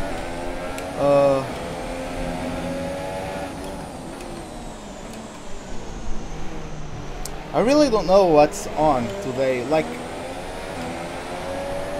I feel like everything is fine. Oh, Massa with the DRS caught me napping a bit. I'm going to give him space, but I'm going around the outside. Let's see who has the better car in the fast corners. I got the inside line, and I am conserving my P5 at the moment, so that's nice. Yeah, I'm sorry, mate, but I really do have no idea why the loading screen.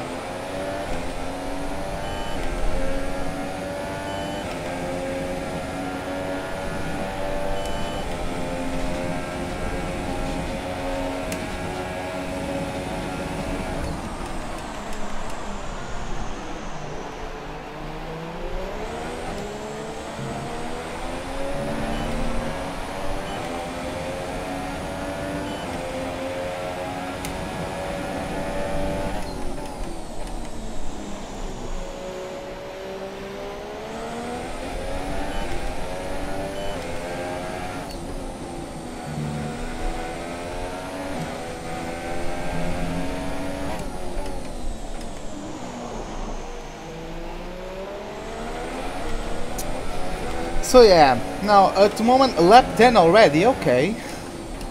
I wasn't expecting that one. Let's see the tire wear. 33%.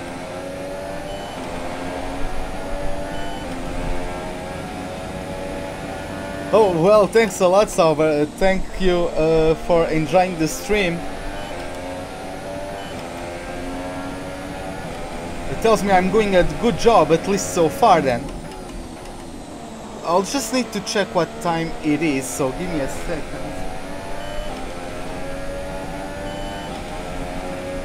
4:30 p.m. almost here in Portugal. So yeah, we are still on pace to be able to get this live stream done and then go for our league racing live stream. Here comes Felipe, baby, once again side by side with me. I can be later on the brakes. Give him plenty of space while still pushing him wide a little bit, since I am entitled to just make myself a little bit wider. Oh, that's quite late then. Where are you from then? Is like that's quite far. Are you from like Malaysia or something like that? I don't know. That's quite late then. No, it's still AM, so you are from like Canada, right? Or like Brazil, or I don't know. Yeah, Calgary, okay. Yeah. That's like, I would like to visit Canada so much. Like I'm a huge ice hockey fan. Like I cannot follow every game and like all the news because the games start at like midnight for me and I have work, you know. I cannot follow the season. But like I've been a Tampa Bay fan like for the past, like I don't know, since I was like a 6-year-old back in like 2001, I think. I got an NHL 2001 and I became a fan of ice hockey since then. And yeah, I've been a fan of the Tampa Bay Lightning. So yeah, I really do enjoy hockey.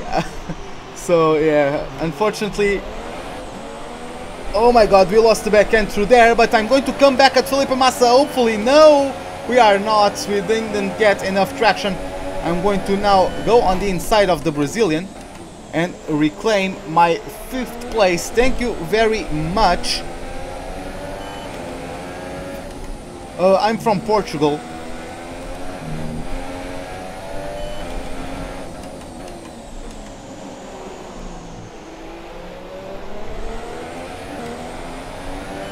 But yeah, I would like to someday visit Canada. Just to, at least Montreal, so I could see the F1, the Canadian Grand Prix. Yeah, I'm not using it too much. I know I need to conserve the engine. Like last season I didn't have any engine failures, so I think I'm very smooth with my engine. The only failure I ever got in the first season was a gearbox failure. I lost 3rd gear, but it was only for 4 laps. It was in Spa, and I lost 3rd gear, but after 4 or 5 laps it got back to me, so I think I'm fairly good at managing my engine. Oh, is that Vettel? Yes, it is Vettel, Sebastian Vettel. We are overtaking him for position, as he is still in the pits. He's going to rejoin the track around 10th place, something like that.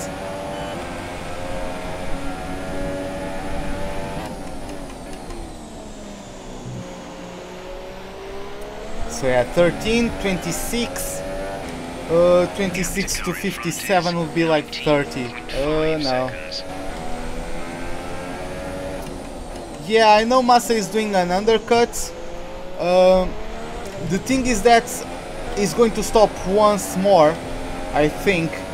I'll see the race director, see what tires he's on. So yeah, I'll just take this opportunity to take a look at it. And as you can see, Valtteri Bottas is now leading the Grand Prix, followed by Kimi Raikkonen and Lewis Hamilton. Then we have me in 4th, Sergio Perez in 5th, Lance Stroll 6th, Esteban Ocon 7th, Nico Hülkenberg in 8th, now Carlos Sainz in 9th, and Sebastian Vettel finishing the points paying positions. Then you have Palmer, Grosjean, Daniel Kvyat, Verline, Ericsson, Alonso, Van Dorn, Max Verstappen and Felipe Massa with soft tires down to 19th. So, Max Verstappen in 18th as well, so he went into the pits as well. Jesus Christ. Well, yeah, Felipe Massa down in 19th, so he's going to have massive problems with traffic, so I think his undercut is not really going to work. That's just what I think. I think it was way too soon to stop, because Vettel himself is going to get in quite some traffic problems, because he's down to P10 with not much clear road in front of him. So yeah, at least I'm keeping myself 1 second away of Sergio Perez.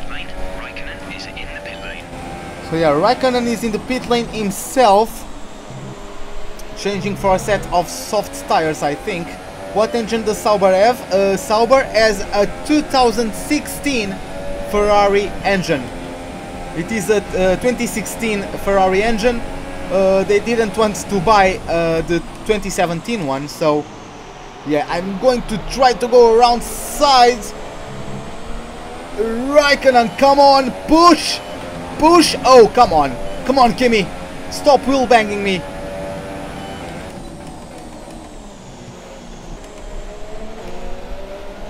Ah, I got better traction. Oh, the switchback. Oh my god, I lost the backhand and they're braking once again. Oh, come on, Raikkonen. I'm going to take your position.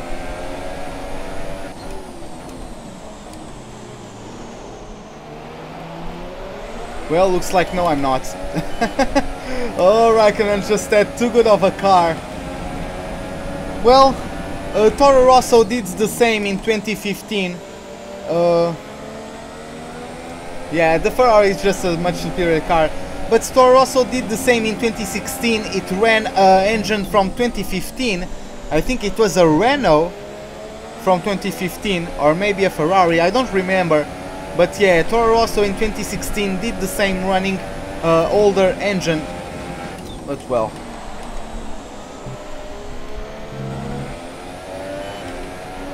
So yeah, if you are going to do a career mode with the Haas, I recommend you upgrade the engine as much as you possibly can. At least we have Stroll battling Perez, so that is going to put them behind me by quite a bit. I didn't lose too much time battling Raikkonen, and I even got DRS and some slipstream, so that is actually going to put me in a good position with some clean air in front and behind me, not pressurizing too much. Yeah, Toro Rosso has a Renault engine this year, but in 2016, I think they were with 2015 Renault engine. Now they have a current engine, but last year they had a 1-year-old engine.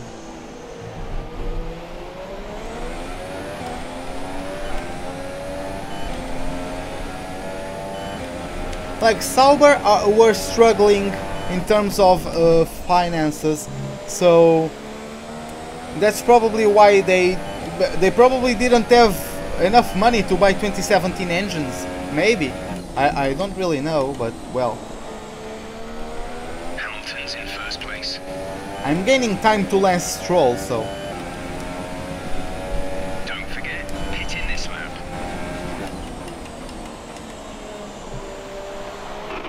Box this lap.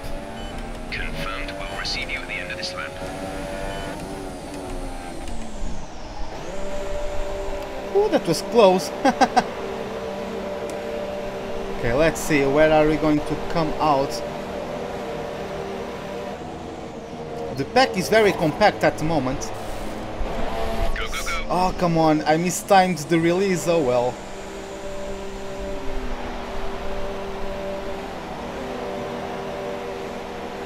Up to speed now. Let's get some heat into those tyres.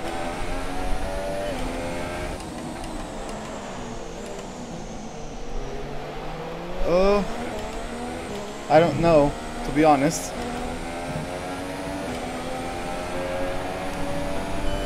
Speaking of McLarens, I have a McLaren right behind me, and Massa is going to be held up by the cars in front of him, so yeah, we are going to...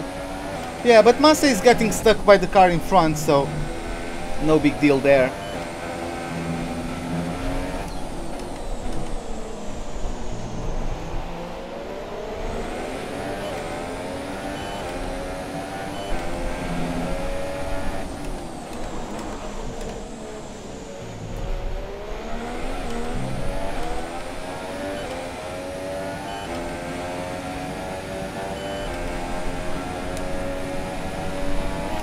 Van Dorn is getting overtaken by a Renault. It is Hulkenberg down in P18. He goes on the inside and gets the move done on the Belgian driver's McLaren.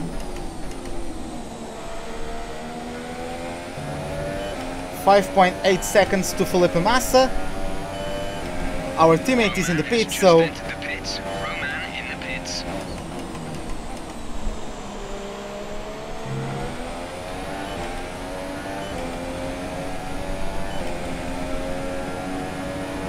Oh, a couple of cars in the pits. So yeah, we ourselves are going to undercut Stroll, so... We're not going to be able to run in this engine mode much longer. We're about a lap over target. Drop down to mix 2 soon.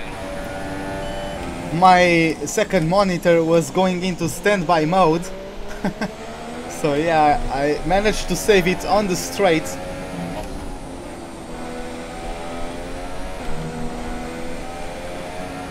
So looks like Verstappen got overtaken by Massa, which is a bit weird, but this season the Williams has been very strong, so...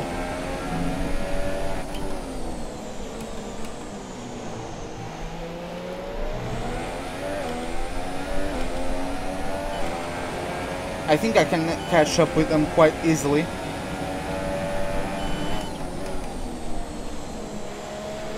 I'm going to go for a super soft stint at the end of the race.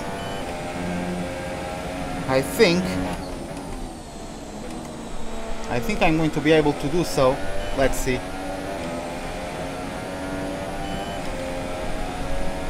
Okay, car behind is now running the super soft tyre. That's the super soft on the car behind.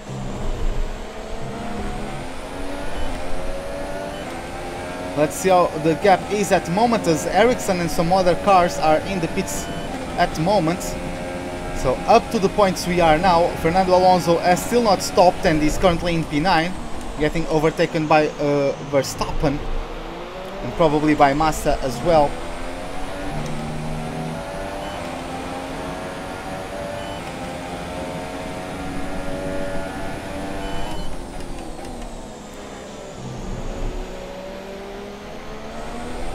Are you talking like about real life, if I ever got offered the contract? I think I would suck, but yeah, I would join. I would try to join at least.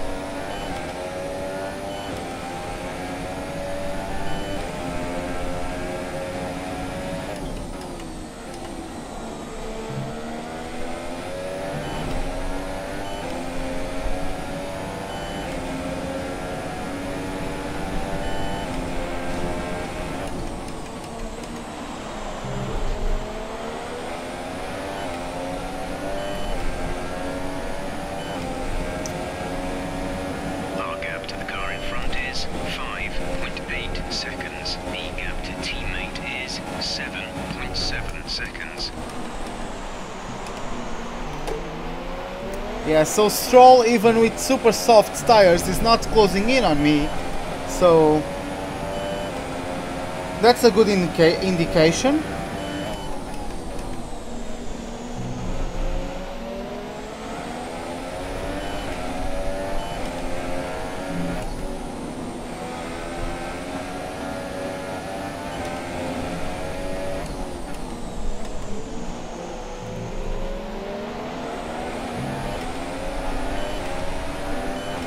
We are going to get DRS on Fernando Alonso.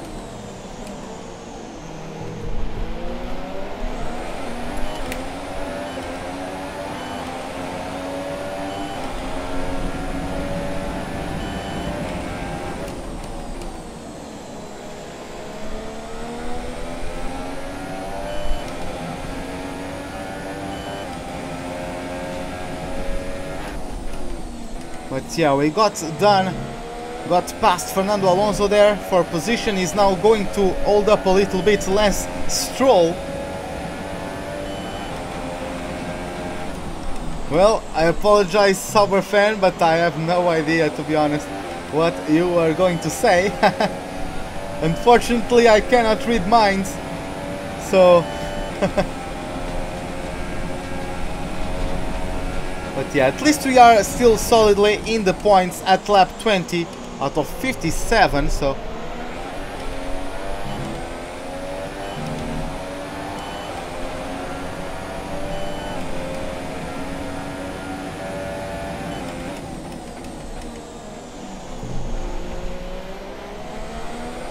I'm closing in on Verstappen. What is wrong with Verstappen today? Like, why is the Red Bull so slow all of a sudden? In China, they were just blasting away from me. Verstappen, I didn't have any answers to Verstappen's pace in China, and now they are on softer tires and I am making time to him. What is going on? I have no idea.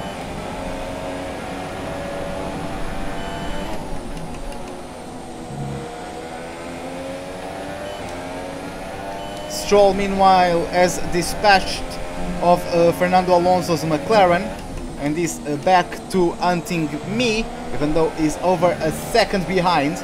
And with me getting the slipstream and the DRS from Verstappen soon, I don't think he's going to be lucky enough to get close to me enough to try to overtake me.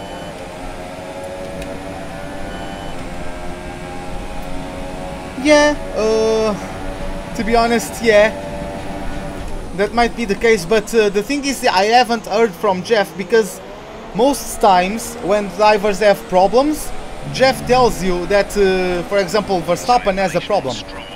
They seem to have an issue. See? Jeff just told me Stroll has an issue, and I think that if Verstappen was in the same type of struggle, Jeff would tell me as well, but he didn't, so I don't know. Maybe he had some more important stuff to say when that happened. And yeah, I don't know. So yeah, apparently my most direct competitors at the moment, Verstappen and Stroll, are suffering mechanical problems, or at least problems of some sort.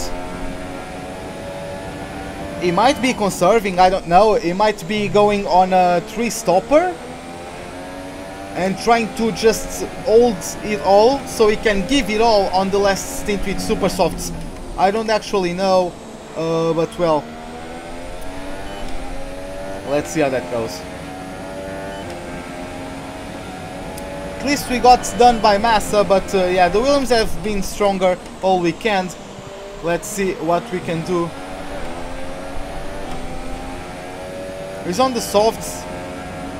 He could be daydreaming, I don't know. 4.8 seconds. So yeah, Verstappen, oh, it looks like his tires were just destroyed, because he just pulled off into the pits. So it was probably just his tires. As Nico Hülkenberg now making a move with Stroll, and he is through after getting the inside line into turn 1. So Stroll is in immense struggle currently because he just got blown past Nico Hülkenberg. A slower car with slower tires, or at least tires that won't offer him the same kind of grip, and he just blew past him. So yeah, really serious problems for the young Canadian driver.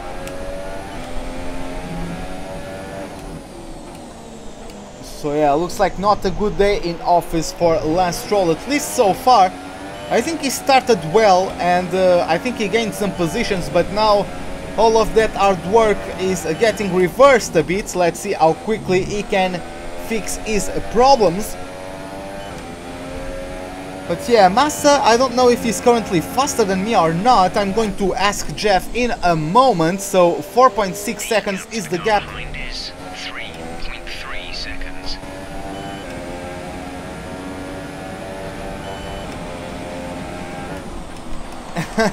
Yeah, right?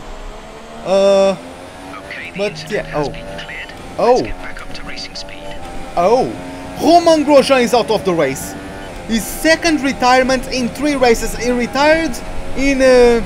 Okay, I need to pause this. He retired in Australia, got P4 in China, and retired now. Like, the Ferrari engine this year is completely unreliable because in Australia, Grosjean DNF'd, Vettel DNF'd, Raikkonen DNF'd. In China, Raikkonen DNF'd, Vettel DNF'd. Ferrari has 0 points in 2 races for the Constructors' Championship. Ladies and gentlemen, that's some big news right there. And now another showing of unreliability from the Ferrari engine with the blowout from my teammate. If only he could get a safety car. He stopped the car. Yeah, Grosjean just stopped the car. And yeah, an engine blowout, the second in 3 races from my teammate. Fortunately, I have not been having such issues. The car in front is 4.6 seconds. 4.6, so I'm maintaining the gap to Felipe Massa, so we are in identical pace at the moment.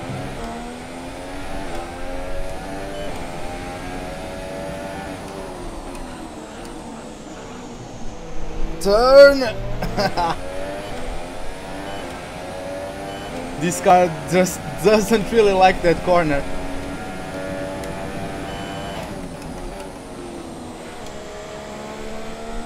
Still yellow flags in that back straight into turn 14, I believe that is.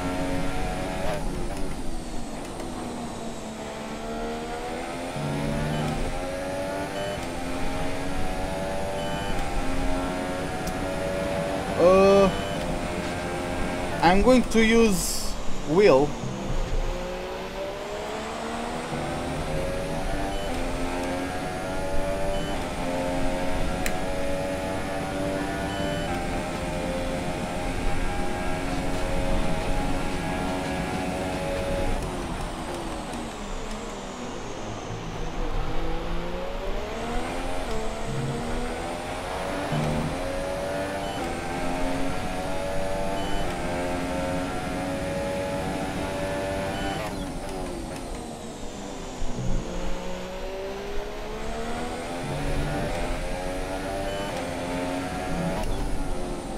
.6 still is the gap to Felipe Massa. We are just shadowing each other. No one is gaining on anyone at the moment. This is great. Just pushing each other quite a bit. And Massa is not budging an inch.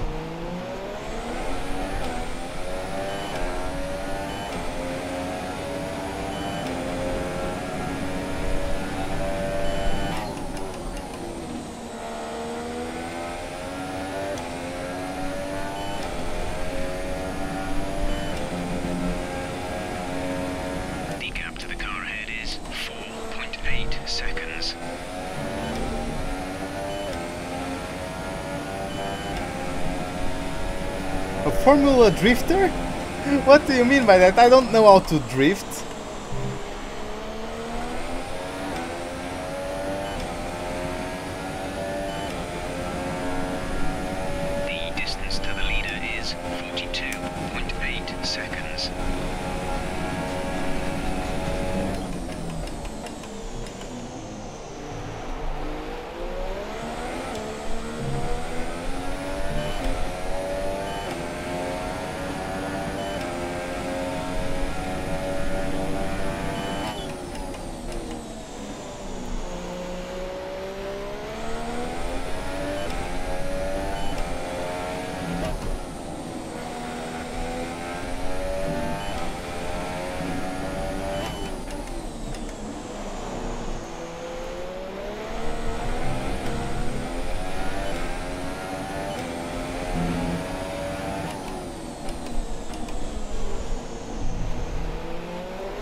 Let's see how the gap is to Felipe Massa. 4.5, so I gained a couple, oh my god, I gained a couple of tenths on him. He has a couple of laps older tires, so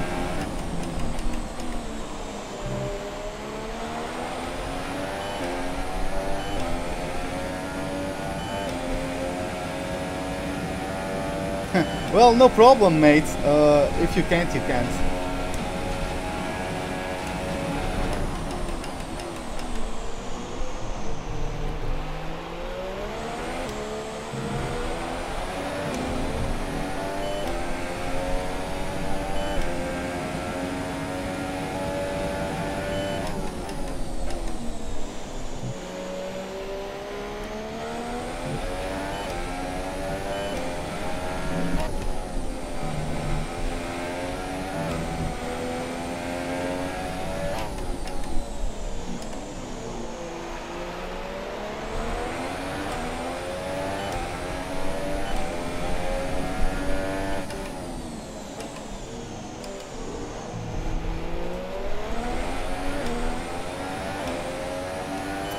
So yeah, now let's see at the end of this next sector, what is the gap to Felipe Massa? Is it still 4.5 seconds? Let's see. I would like to close in on him a bit, but let's see how that goes. 4.3, so I am definitely closing in on the Brazilian.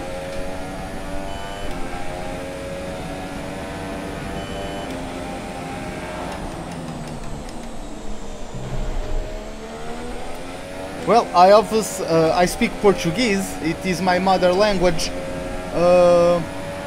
Yeah, like I don't speak French. Like I think I can understand like phrases. Like if you, for example, were typing in French, I could understand most of what you were saying, I think. But me talking myself, I don't know, because I don't know how to use verbs in French, you know. I don't know how to use them correctly, and if you don't know how to use the verbs correctly, you cannot make proper sentences. So yeah, that's it. I just don't know how to use the verbs correctly, but if someone is like talking over texts to me, I think I can understand, at least get the general idea of what you are trying to say in French. And that's it, basically. I understand some Spanish, but yeah.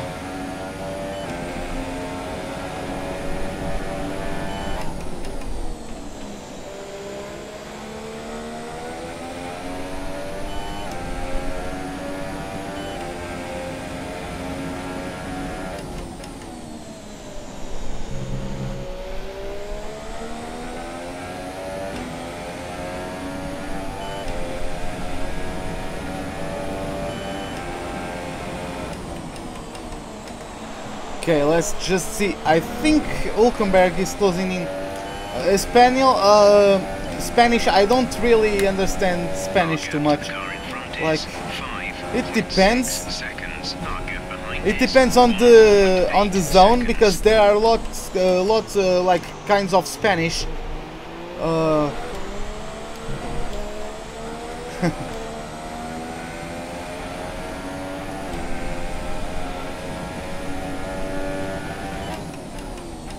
But yeah, like the languages I am better with is of course my mother language, Portuguese, and English.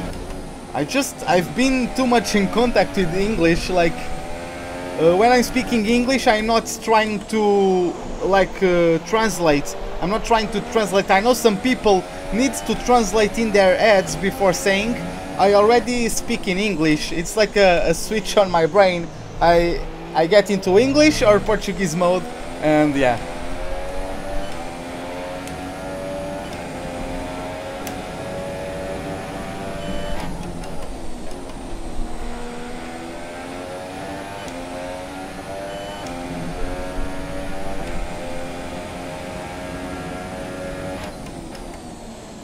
I have no idea.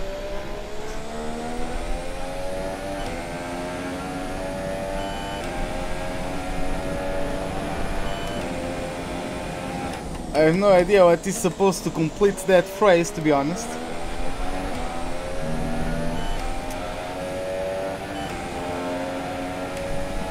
Okay, gap to leader, 49.8 seconds.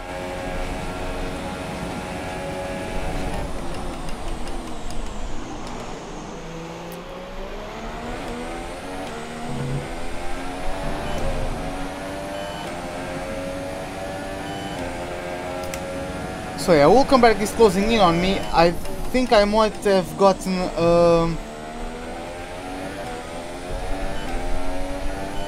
yeah. Oh, so those are the languages you are mostly used with. Okay. Do you like learn Spanish in school? I know that some schools like in the US and probably Canada as well teach Spanish. But yeah, we don't really teach Spanish here in Portugal. We mostly teach German, French and English. Those are the most. Then if we go to a specialized school, we can learn Latin. Yeah, okay. Yeah, we don't really teach Spanish. There are some schools that teach it. But I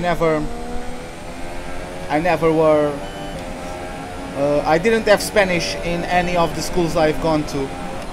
It's a very limited number of schools that teach Spanish here in Portugal. Oh, Chinese as well. Yeah, I'm guessing, yeah, Chinese. There's quite a lot of different, like, for example, I know there are a lot of Portuguese in Canada, and there's probably a lot of different like cultures in Canada, so yeah, probably Chinese would be yeah. Maybe Chinese would probably be a language that is taught there, since I'm guessing lots of Chinese people live in Canada as well. 7.2. I've been slowed down massively to Massa. I've been talking too much. Still keeping myself in 6th place is not too bad. Hulkenberg has closed in on me and is bringing with him Sergio Perez, I believe. No, it is actually Esteban Ocon, okay. But yeah, we are going onto a set of the super softs at the end of the race.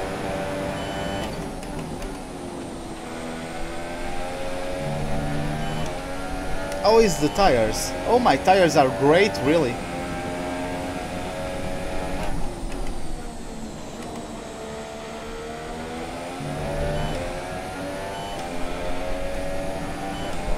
Yeah, hopefully Ocon can get an overtaking maneuver done on Hulkenberg, since Ocon is powered by...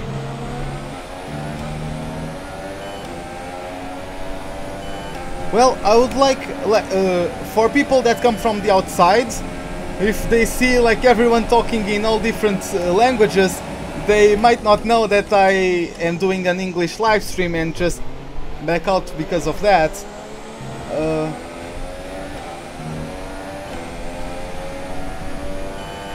Oh, okay, I will lose softs then.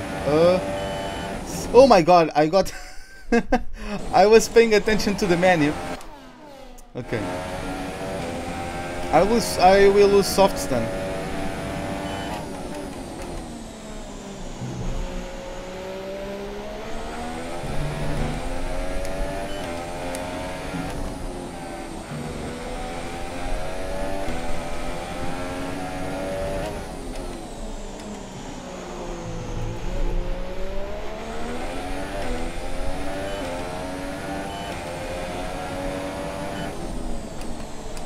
But yeah, I would prefer if most people in the chat spoke English, because someone from the outside...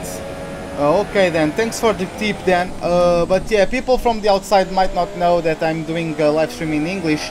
If, for example, I am like trying to focus on overtaking someone or something and I am silent, for some reason, people might not know that I'm doing this in English and might back out from the stream because of it, so...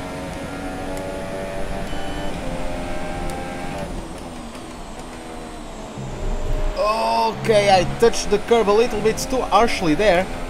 And yeah, fortunately I am starting to pull away from Hulkenberg. So maybe he threw away too many resources trying to catch up to me.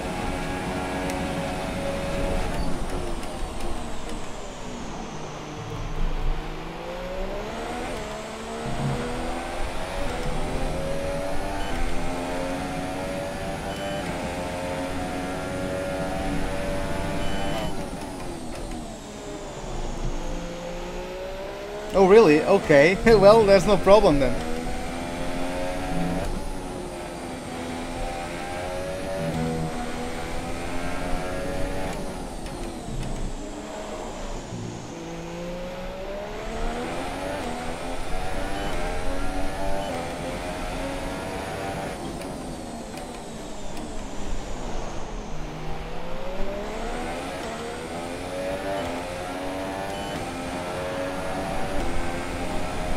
Well, thanks a lot for that. I'm sure. Well, I'm sure if I bring quality to people, they will eventually start getting into the channel. So that's what I believe. I just need to keep my heads down and keep working hard, and I think things eventually are going to get noticed.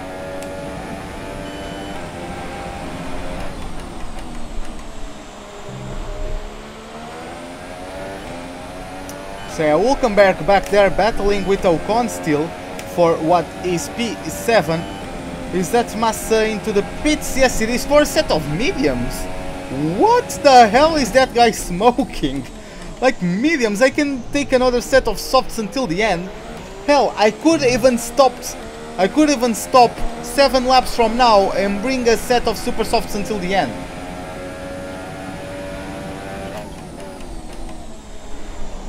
Because the car is so light with fuel that I can just bring them until the end. They lasted 13 laps in the first stint with heavy fuel. They can last far more with low fuel. When did I create my channel? I created it at the launch of F1 2016, so it's basically 1 year and a month old. Rather 2 months old. 1 year and 2 months old. So yeah.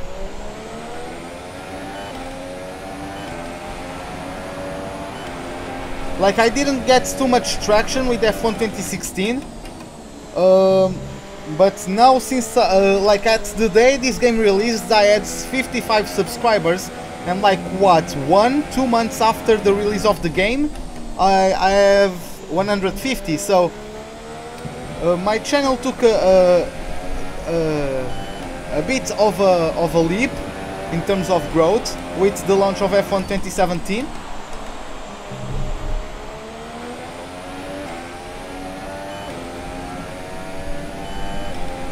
Yeah, I think I'm not getting too much people in the streams because they probably see the line that I'm using, the racing line, and they probably just think I'm using assists or something. Well, that is not true. I get everything off except for the racing line, and I'm racing Ultimate AI, and I have that explained in the subscription, but not the subscription, in the description. But well, once I get good enough to race without the line, I'm sure more people will get in, because everyone likes to see like quick drivers. I think I am a quick driver, but I know there are plenty quicker drivers out there. But I feel like I'm decent, so yeah.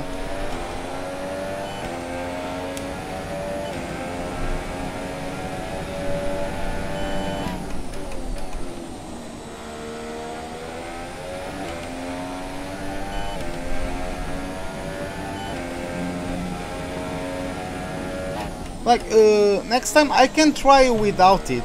Like, Russia just moved into first place. Is a place I'm a bit comfortable with, racing without line. I can try that. Like, hopefully, if I can tomorrow race without line, I will do that. Yeah, unless I get stuck at work. If I come home on time to do a stream, I will do it, and it will be without racing line in the Russian Grand Prix.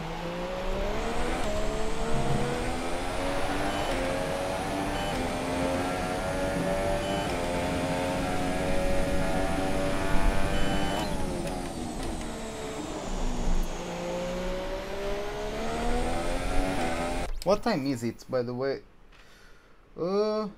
Okay, 5 past 5. Yeah, there's also that. I was catching up to Massa, but then he went into the pits. So, and I pulled away from Ocon and Hulkenberg. I think I can maybe stretch these tires until, well, probably not. That's not a good idea to stretch these tires until the end. Yeah, the Ocon is closing in on me, I think. But let's see. I'm going to stop one more time, so I'm probably going to do some more battling before the end of the race.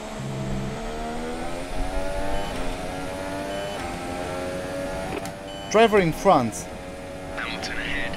Okay, gap ahead is 32.9 seconds. They're on fresh mediums. The time last lap was a 1:50. Oh my god. I don't flash back everything, like just mistakes like going too deep into a corner or something like that. But like if I'm going to crash, I will flash back. It's I never pretended to be the best driver ever, you know. Like for the first season I didn't use racing line, but there are some tracks where I'm just not very good without racing line. It's not that I don't know where to brake, because I know where to brake. It's just that I'm too slow into the corners, because with the line I can see that in the yellow I will turn at the maximum speed I can. You can see like I went with yellow onto the apex, so I carried the maximum apex speed I can, and I only use the line not to know where to brake, but to mostly know how much speed I'm carrying into the corner and to maximize that speed. Without the racing line I'm just a little bit slower into corner apex, and that's why I'm slower overall without the racing line. But yeah, I'm going to make a pit stop like once the tires reach 50, I'm going to make a pit stop. Once the rear tires reach 50.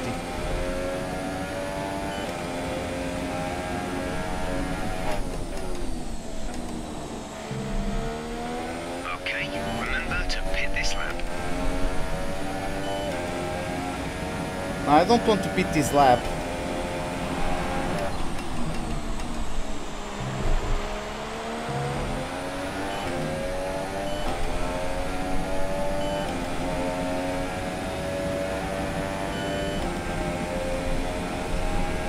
Now, the thing is that if I go on mediums, like I know I can take a set of softs till the end. The thing is that if I'm on mediums, I won't be catching up to them, because Massa undercut me, and if I know that if I stay on on softs or even super softs, I can get back to them. So that's basically it. Box this lap. Pitting this lap then. Come into the pits at the end of this lap.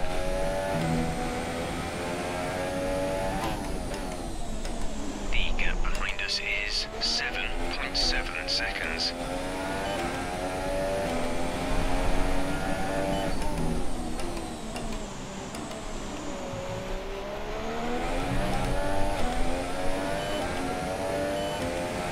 I will be faster, and I am sure to take those until the end. Like I'm going to change onto softs and just blow by everyone.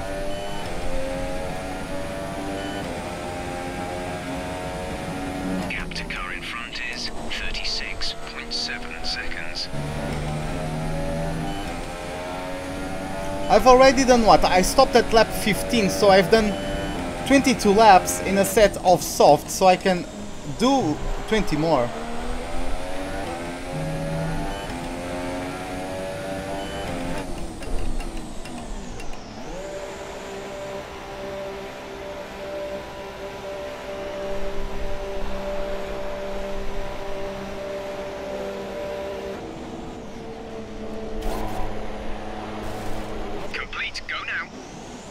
2.5 seconds on the dot.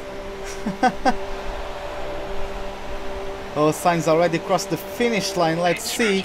Last time Sainz was with someone on the exit of the pit lane in Bahrain, he crashed Stroll. So let's see how that goes.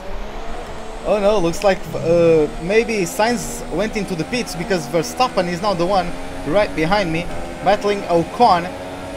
And we are all in the soft tires, so I'm going to get the inside line for this one, so thank you very much. And I'm now going on my way to catch Felipe Massa. So 15.8 seconds, and let's just see how quickly I get up to him. I not only have fresher tires, but softer tires as well, so I'm going to do a qualifying pace in the next lap and just see how that goes. Took too much curb on the exit, which is unfortunate.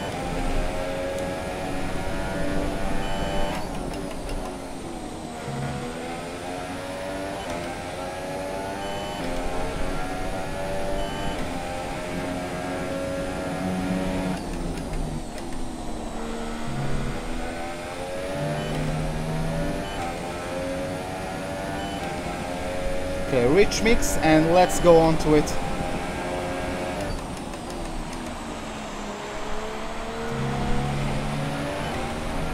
Ocon battling with Verstappen. Looks like Ocon took the upper end. The young Frenchman versus the young Dutchman. Be back on target soon. Don't wait too long to turn the engine down.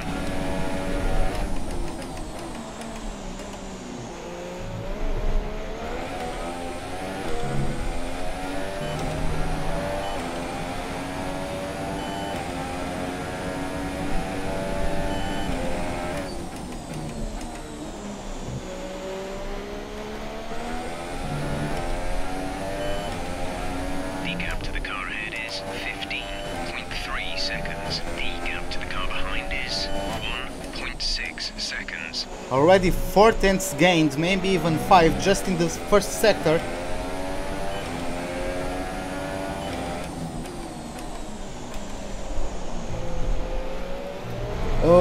I work in the financial department of a private hospital here in Portugal.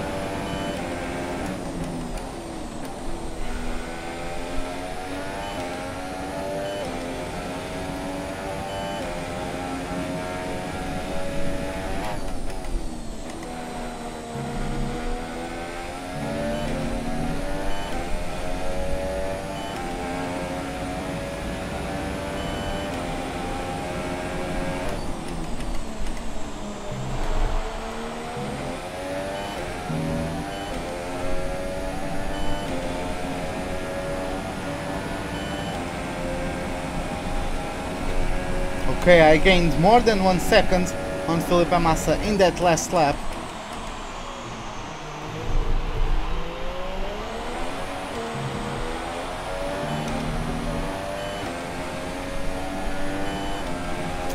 I'm not done. No, I don't work on weekends.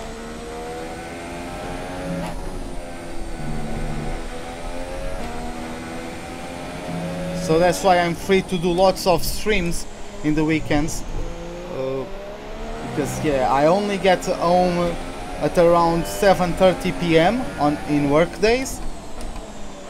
And I only have time to get home, go online, search for some setups, try out those setups, and then do the live streams when I get home at regular time. If I get stuck with work, I won't be able to do a live stream in that day. Well, welcome everybody to the stream then. I don't have my cell phone with me, I usually do, to check how many viewers I'm currently having, but yeah. For you guys who are new, the only assist I use is the racing line, and I am running against Ultimate AI. So as you can see, only thing I have on is the racing line and racing Ultimate AI. So this is my second season with the Haas. I just made a pit stop for brand new softs, going to try and catch up Felipe Massa. The Williams are very strong today. Okay then, okay, maybe see you later in another live stream. Hope you have a good day then. See you later.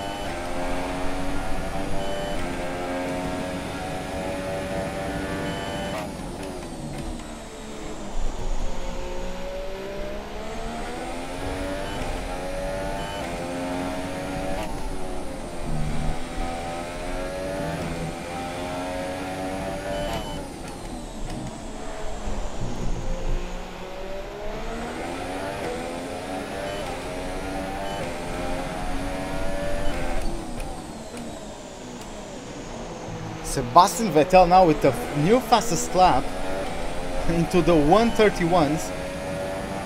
Jesus, the Ferrari and the Mercedes are just beasts. There's nothing I can do against them.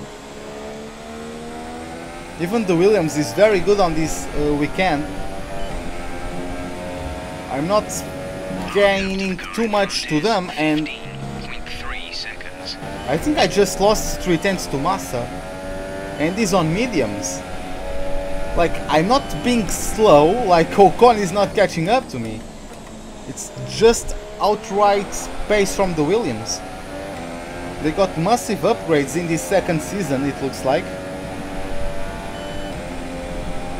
I just got 2/10 on him, but driver in front.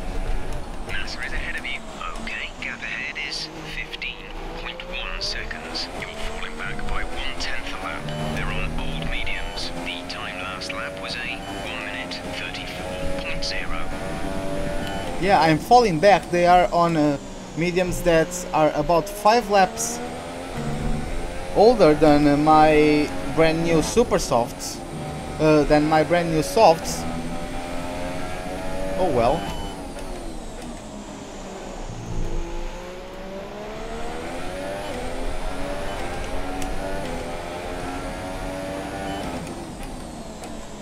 Vettel once again, another fastest lap, a 1:31.9. Jesus, those guys. Yeah, meanwhile behind us we have a battle between Ocon and I would guess Hülkenberg. Yes, it is the Renault, so I'm guessing it is Hülkenberg.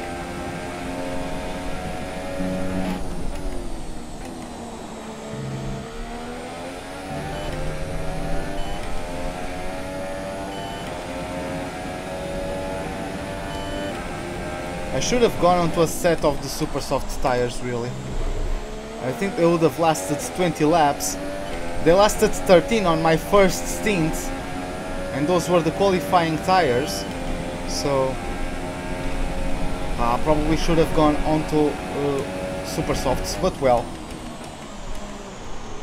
at least with these ones I can be assured that I'm not going to lose too much pace in the end of the race. Don't need to worry about tires falling off the cliff.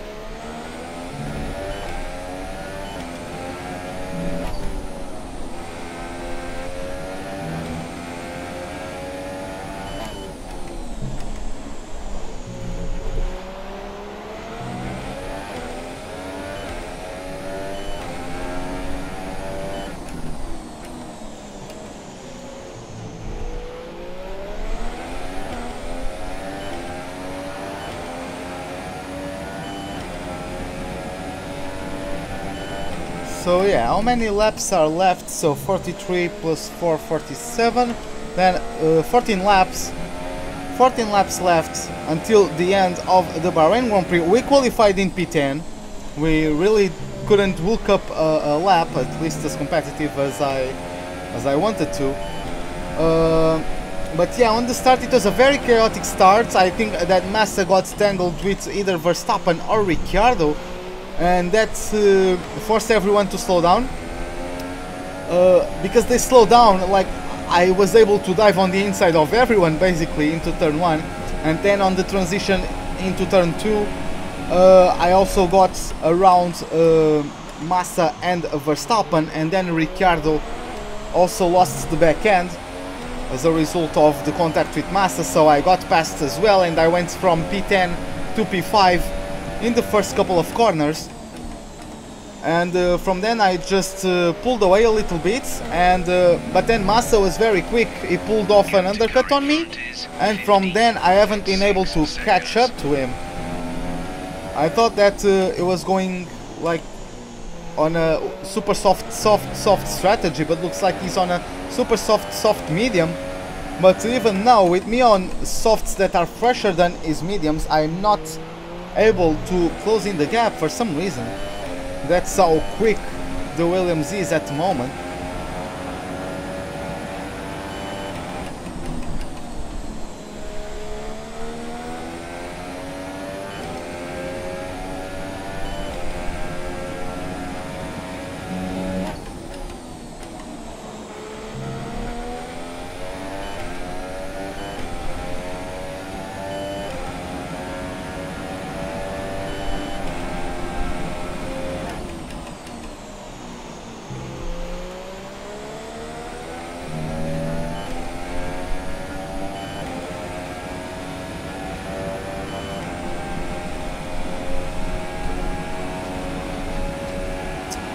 Yeah, still maintaining the gap to Massa of 15.6 seconds.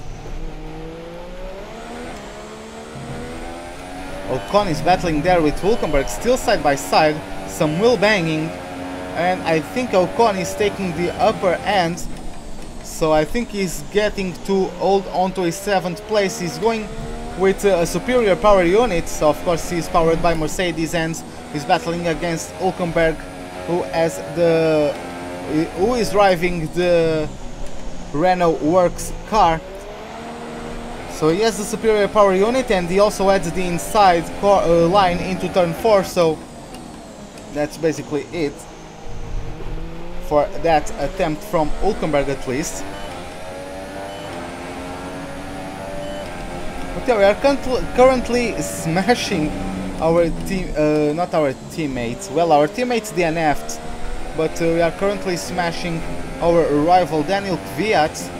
I think we are going to put the final nail in the coffin in terms of our rivalry.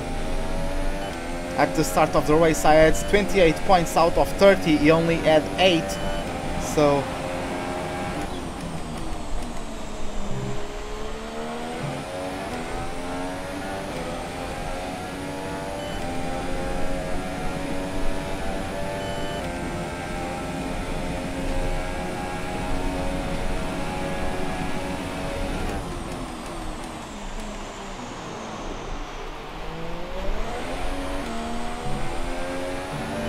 Okay, so shortly after, like around 7 PM, after this this live stream, 7 PM London time, I'm going to do another live stream. This time around it will be the Russian Grand Prix for the Chicane Online Racing League, which is a racing league I take a part of.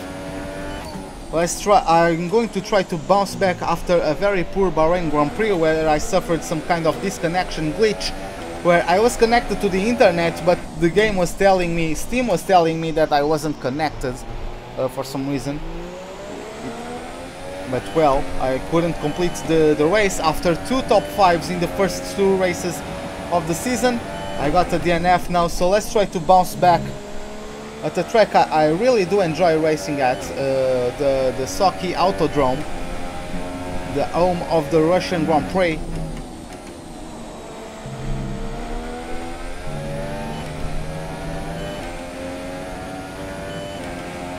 Fortunately was able to correct the oversteer there. Okay, entering lap 47 now, so around 10 laps to go, and yeah, looks like we're not going to be able to catch up to Felipe Massa. He's faster than me. How is he faster than me? Jesus Christ. I don't know what kind of upgrades they put into their car, but they are monsters at the moment.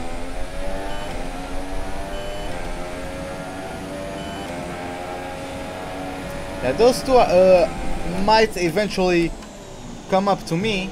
It's just that they're currently battling each other, so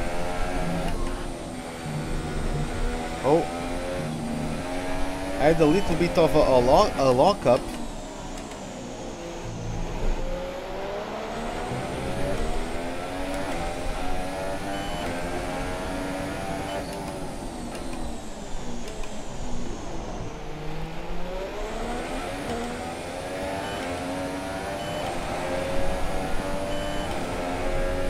Yeah, I think Ocon is starting to pull away from Hülkenberg and is starting to close in on me.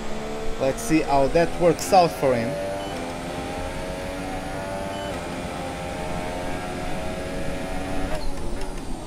Not going to exactly back out from a fight, especially when I have as small as it is, I still have a surplus of fuel. I can defend, I can go on rich mix for a couple of straights and maybe just save fuel in some of the more technical corners where you don't really have space to pull off an overtaking maneuver.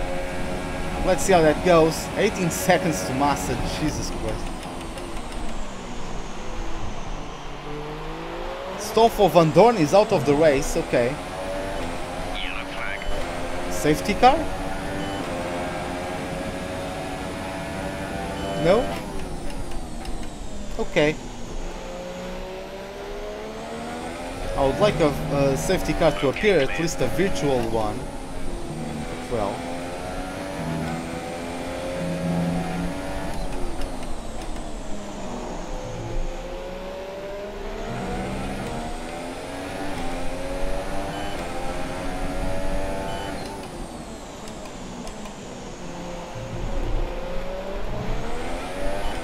Well, that was a bit soon on the turn-in point.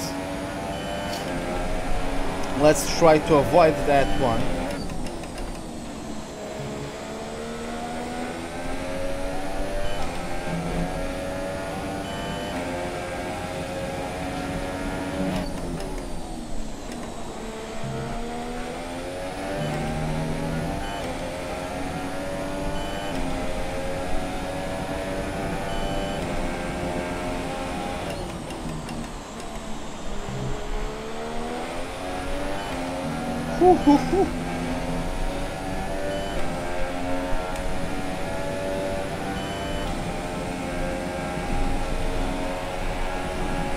Now here comes the young Frenchman, Esteban Ocon, going a little bit braver on the brakes.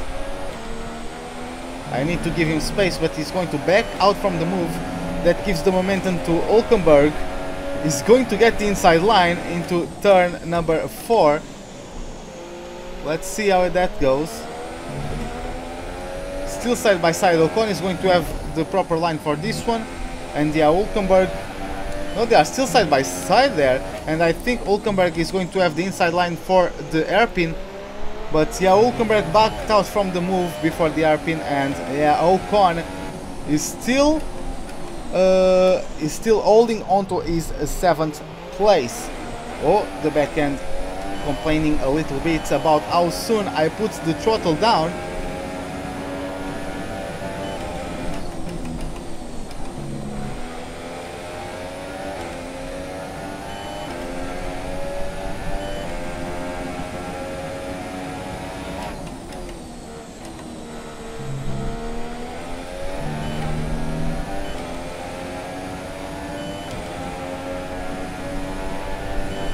Here comes the Frenchman. So we are now going to start lap 50. So 7 laps to go here at the Bahrain International Circuit.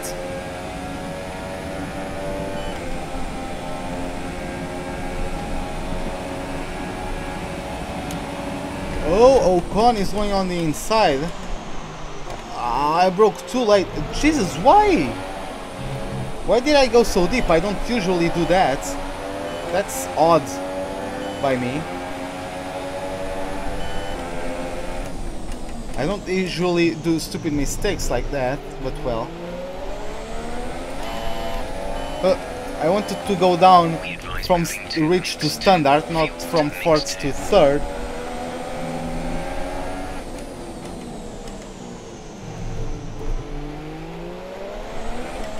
It was somewhat aggressive, but Yeah, at least we didn't have contact. I think I stayed on the inside line there. I don't think I was exactly pushing him wide or anything like that. And I stayed on 5th gear on the exit of that corner because I'm a noob. Respecting his space, but still not giving him too much to play with. And we conserve 7th place. So the hunt for me is on. They are going to try and overtake me with all they have, really.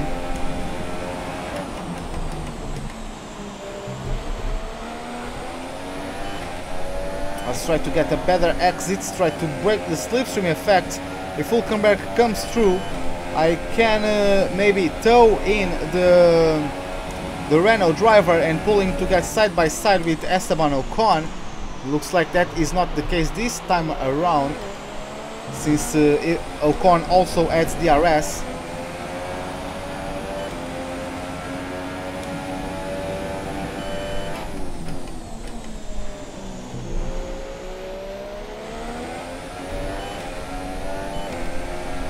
Our gap to the car in front is 23.7 seconds.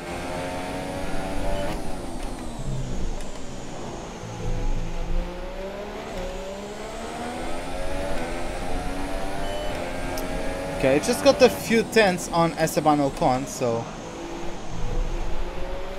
that's useful.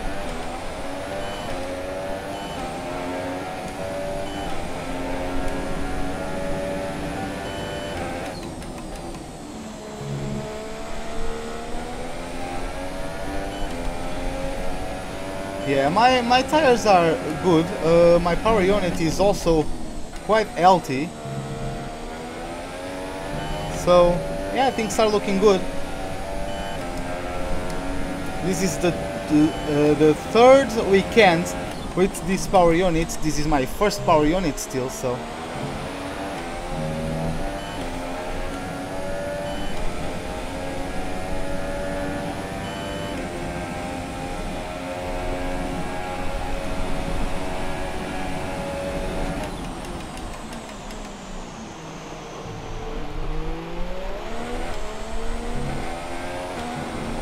Henrag, welcome back. Yeah, 5 laps to go, and yeah, Ocon, I'm starting to pull away from him, so hopefully he can have another battle with Hulkenberg.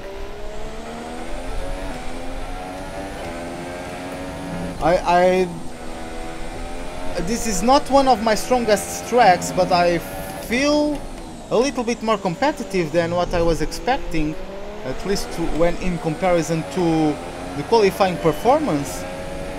So yeah, I can say I'm doing a very good job in my opinion. I'm going to break the slipstream effect.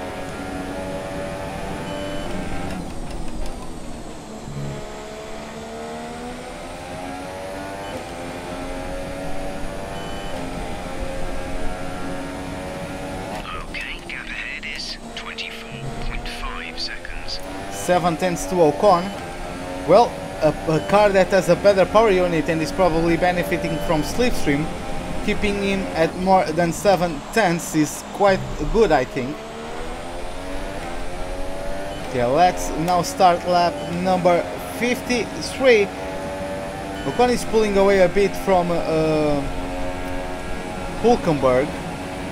It's like Hulkenberg, even with DRS, cannot keep up with the pace of the Mercedes power unit in the back of that Force India. So that leaves me to deal with the Frenchman, which I am going to do gladly.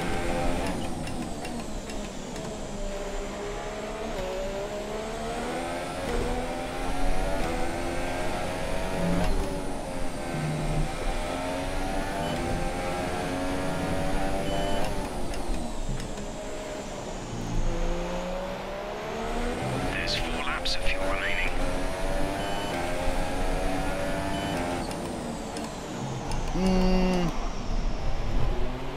God damn it!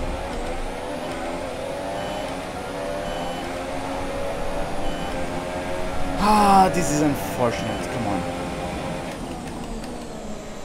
The first time I do that in the race.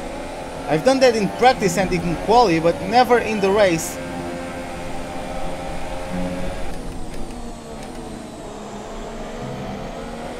Blue flag.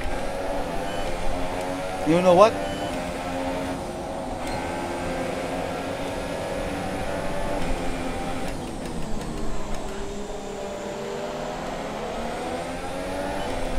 I'm going to follow this dude.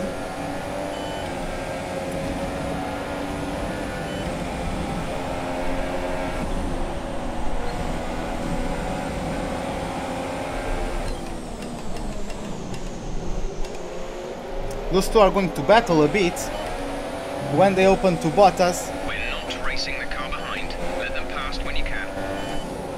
Come on, Kimi.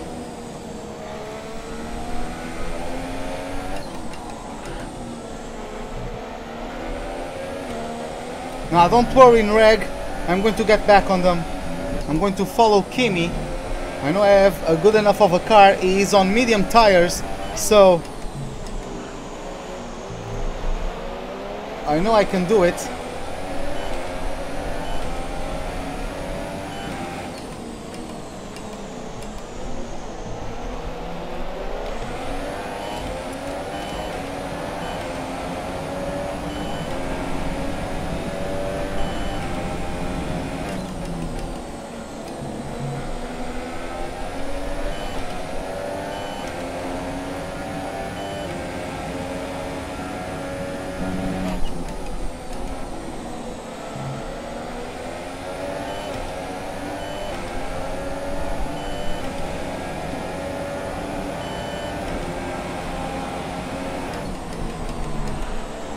Why am I looking up? I never look up there. Oh yeah, that's... Hey F1 driver, welcome back. I never look up here. I never looked up here. Why does the game decide that now I have to? I don't get it. Honestly, what are we doing here? Oh, now my Ferrari power unit cannot take Hülkenberg. Yeah, right.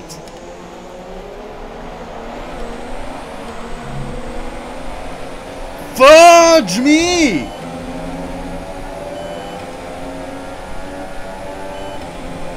I'm going on the middle. Screw you!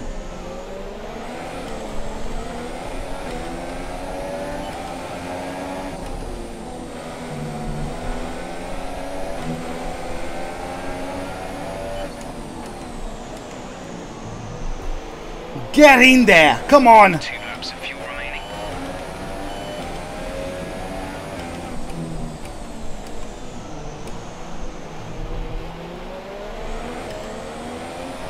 I'm using cockpit cam.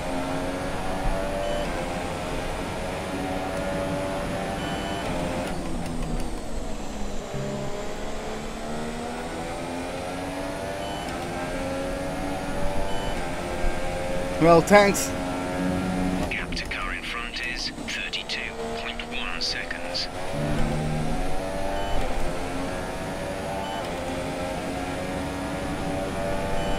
I just like to be immersed, you know. I know this is a bit high, but I like to see what the driver actually sees, you know. Like, ever since I started playing racing games back when I was a 6-year-old playing in the old PS1, since always I would always use cockpit cam in whatever driving race, in whatever driving game that was. So yeah. Blue flag. Blue flag? What for? Why am I having blue flag when I have 2 cars still to be freaking lapped? Like, come on, game! I hate you, game.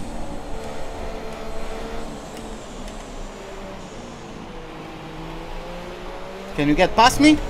Can you? Can you, Mr. Hamilton? What the hell? Hülkenberg went into Narnia. Oh, and he's coming back. What? No, let me take a look at that. That was great. What the hell happened? He went to Narnia and came back all in a couple of seconds. Look at that. Like, that's cheating from the AI. I don't give a hell. If I go on that curb, like if I go on that curb, my tires get stuck in there. I cannot turn in. Like, oh, by the way, this is a good opportunity to do one thing. No, I don't get my name on the side of the car. Okay. But yeah, he stuck himself right there. Well, the curb is not going to give you much traction, my friend. I'm going to tuck in behind Hamilton.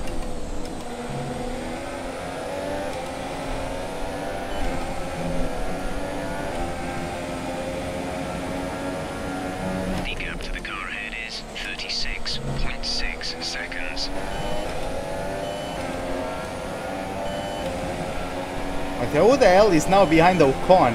Oh, it's Vettel, probably.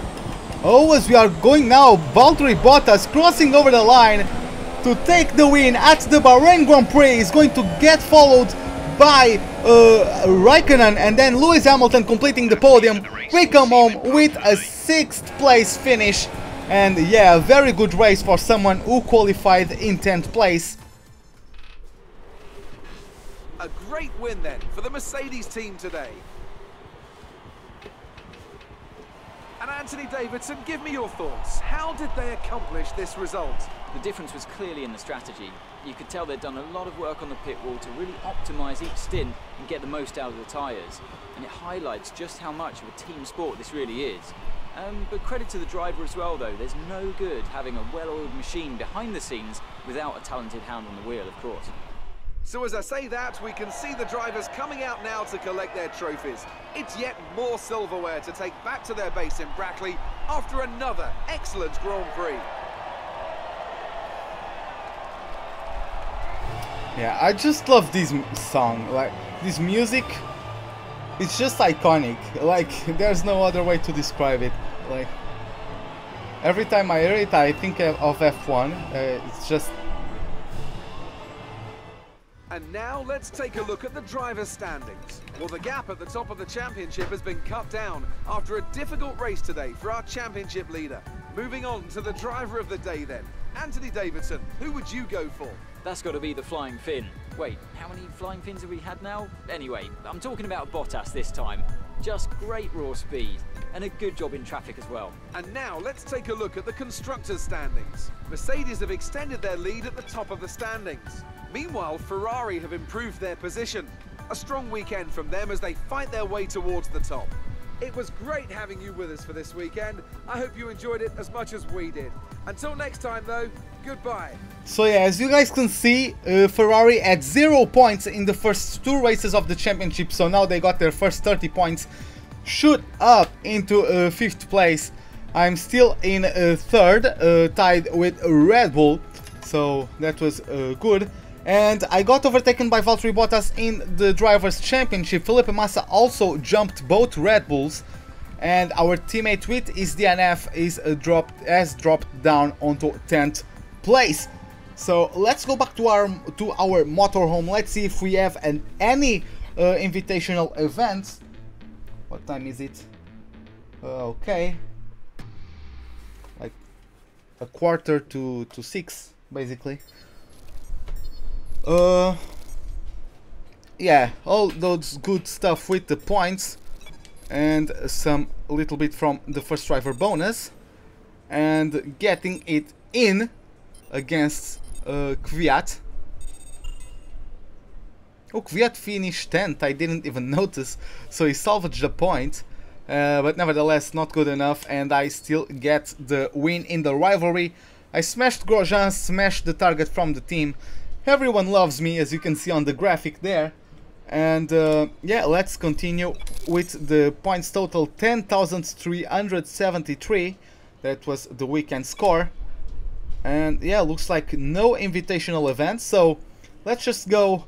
We unfortunately do not have enough to get an engine upgrade for Russia. But yeah, nevertheless, let's just make the travel there. see if anything pops up, any notification, anything really. Yeah, let's just go waiting for the traveling time, otherwise known as loading screen. Okay, so here we are, you can see the roller coaster there, and here we are at the Amber Lounge at the Saki Autodrome. So let's just take a look at our laptop, and as you can see, it's going to be mixed conditions on track, so it might rain this weekend on the Saki Autodrome. So yeah, this is going to be it, guys. Hope you guys enjoyed the live stream. If you did, give me a like button. If you did not, the dislike button is right beside it. Hope to see you guys in the next live stream, which is going to be just about an hour time. It's going to be 7 PM London time. It will be the 4th round of the COR Championship. It's going to be the Russian Grand Prix. Hope to see you guys there. Goodbye and have a wonderful day.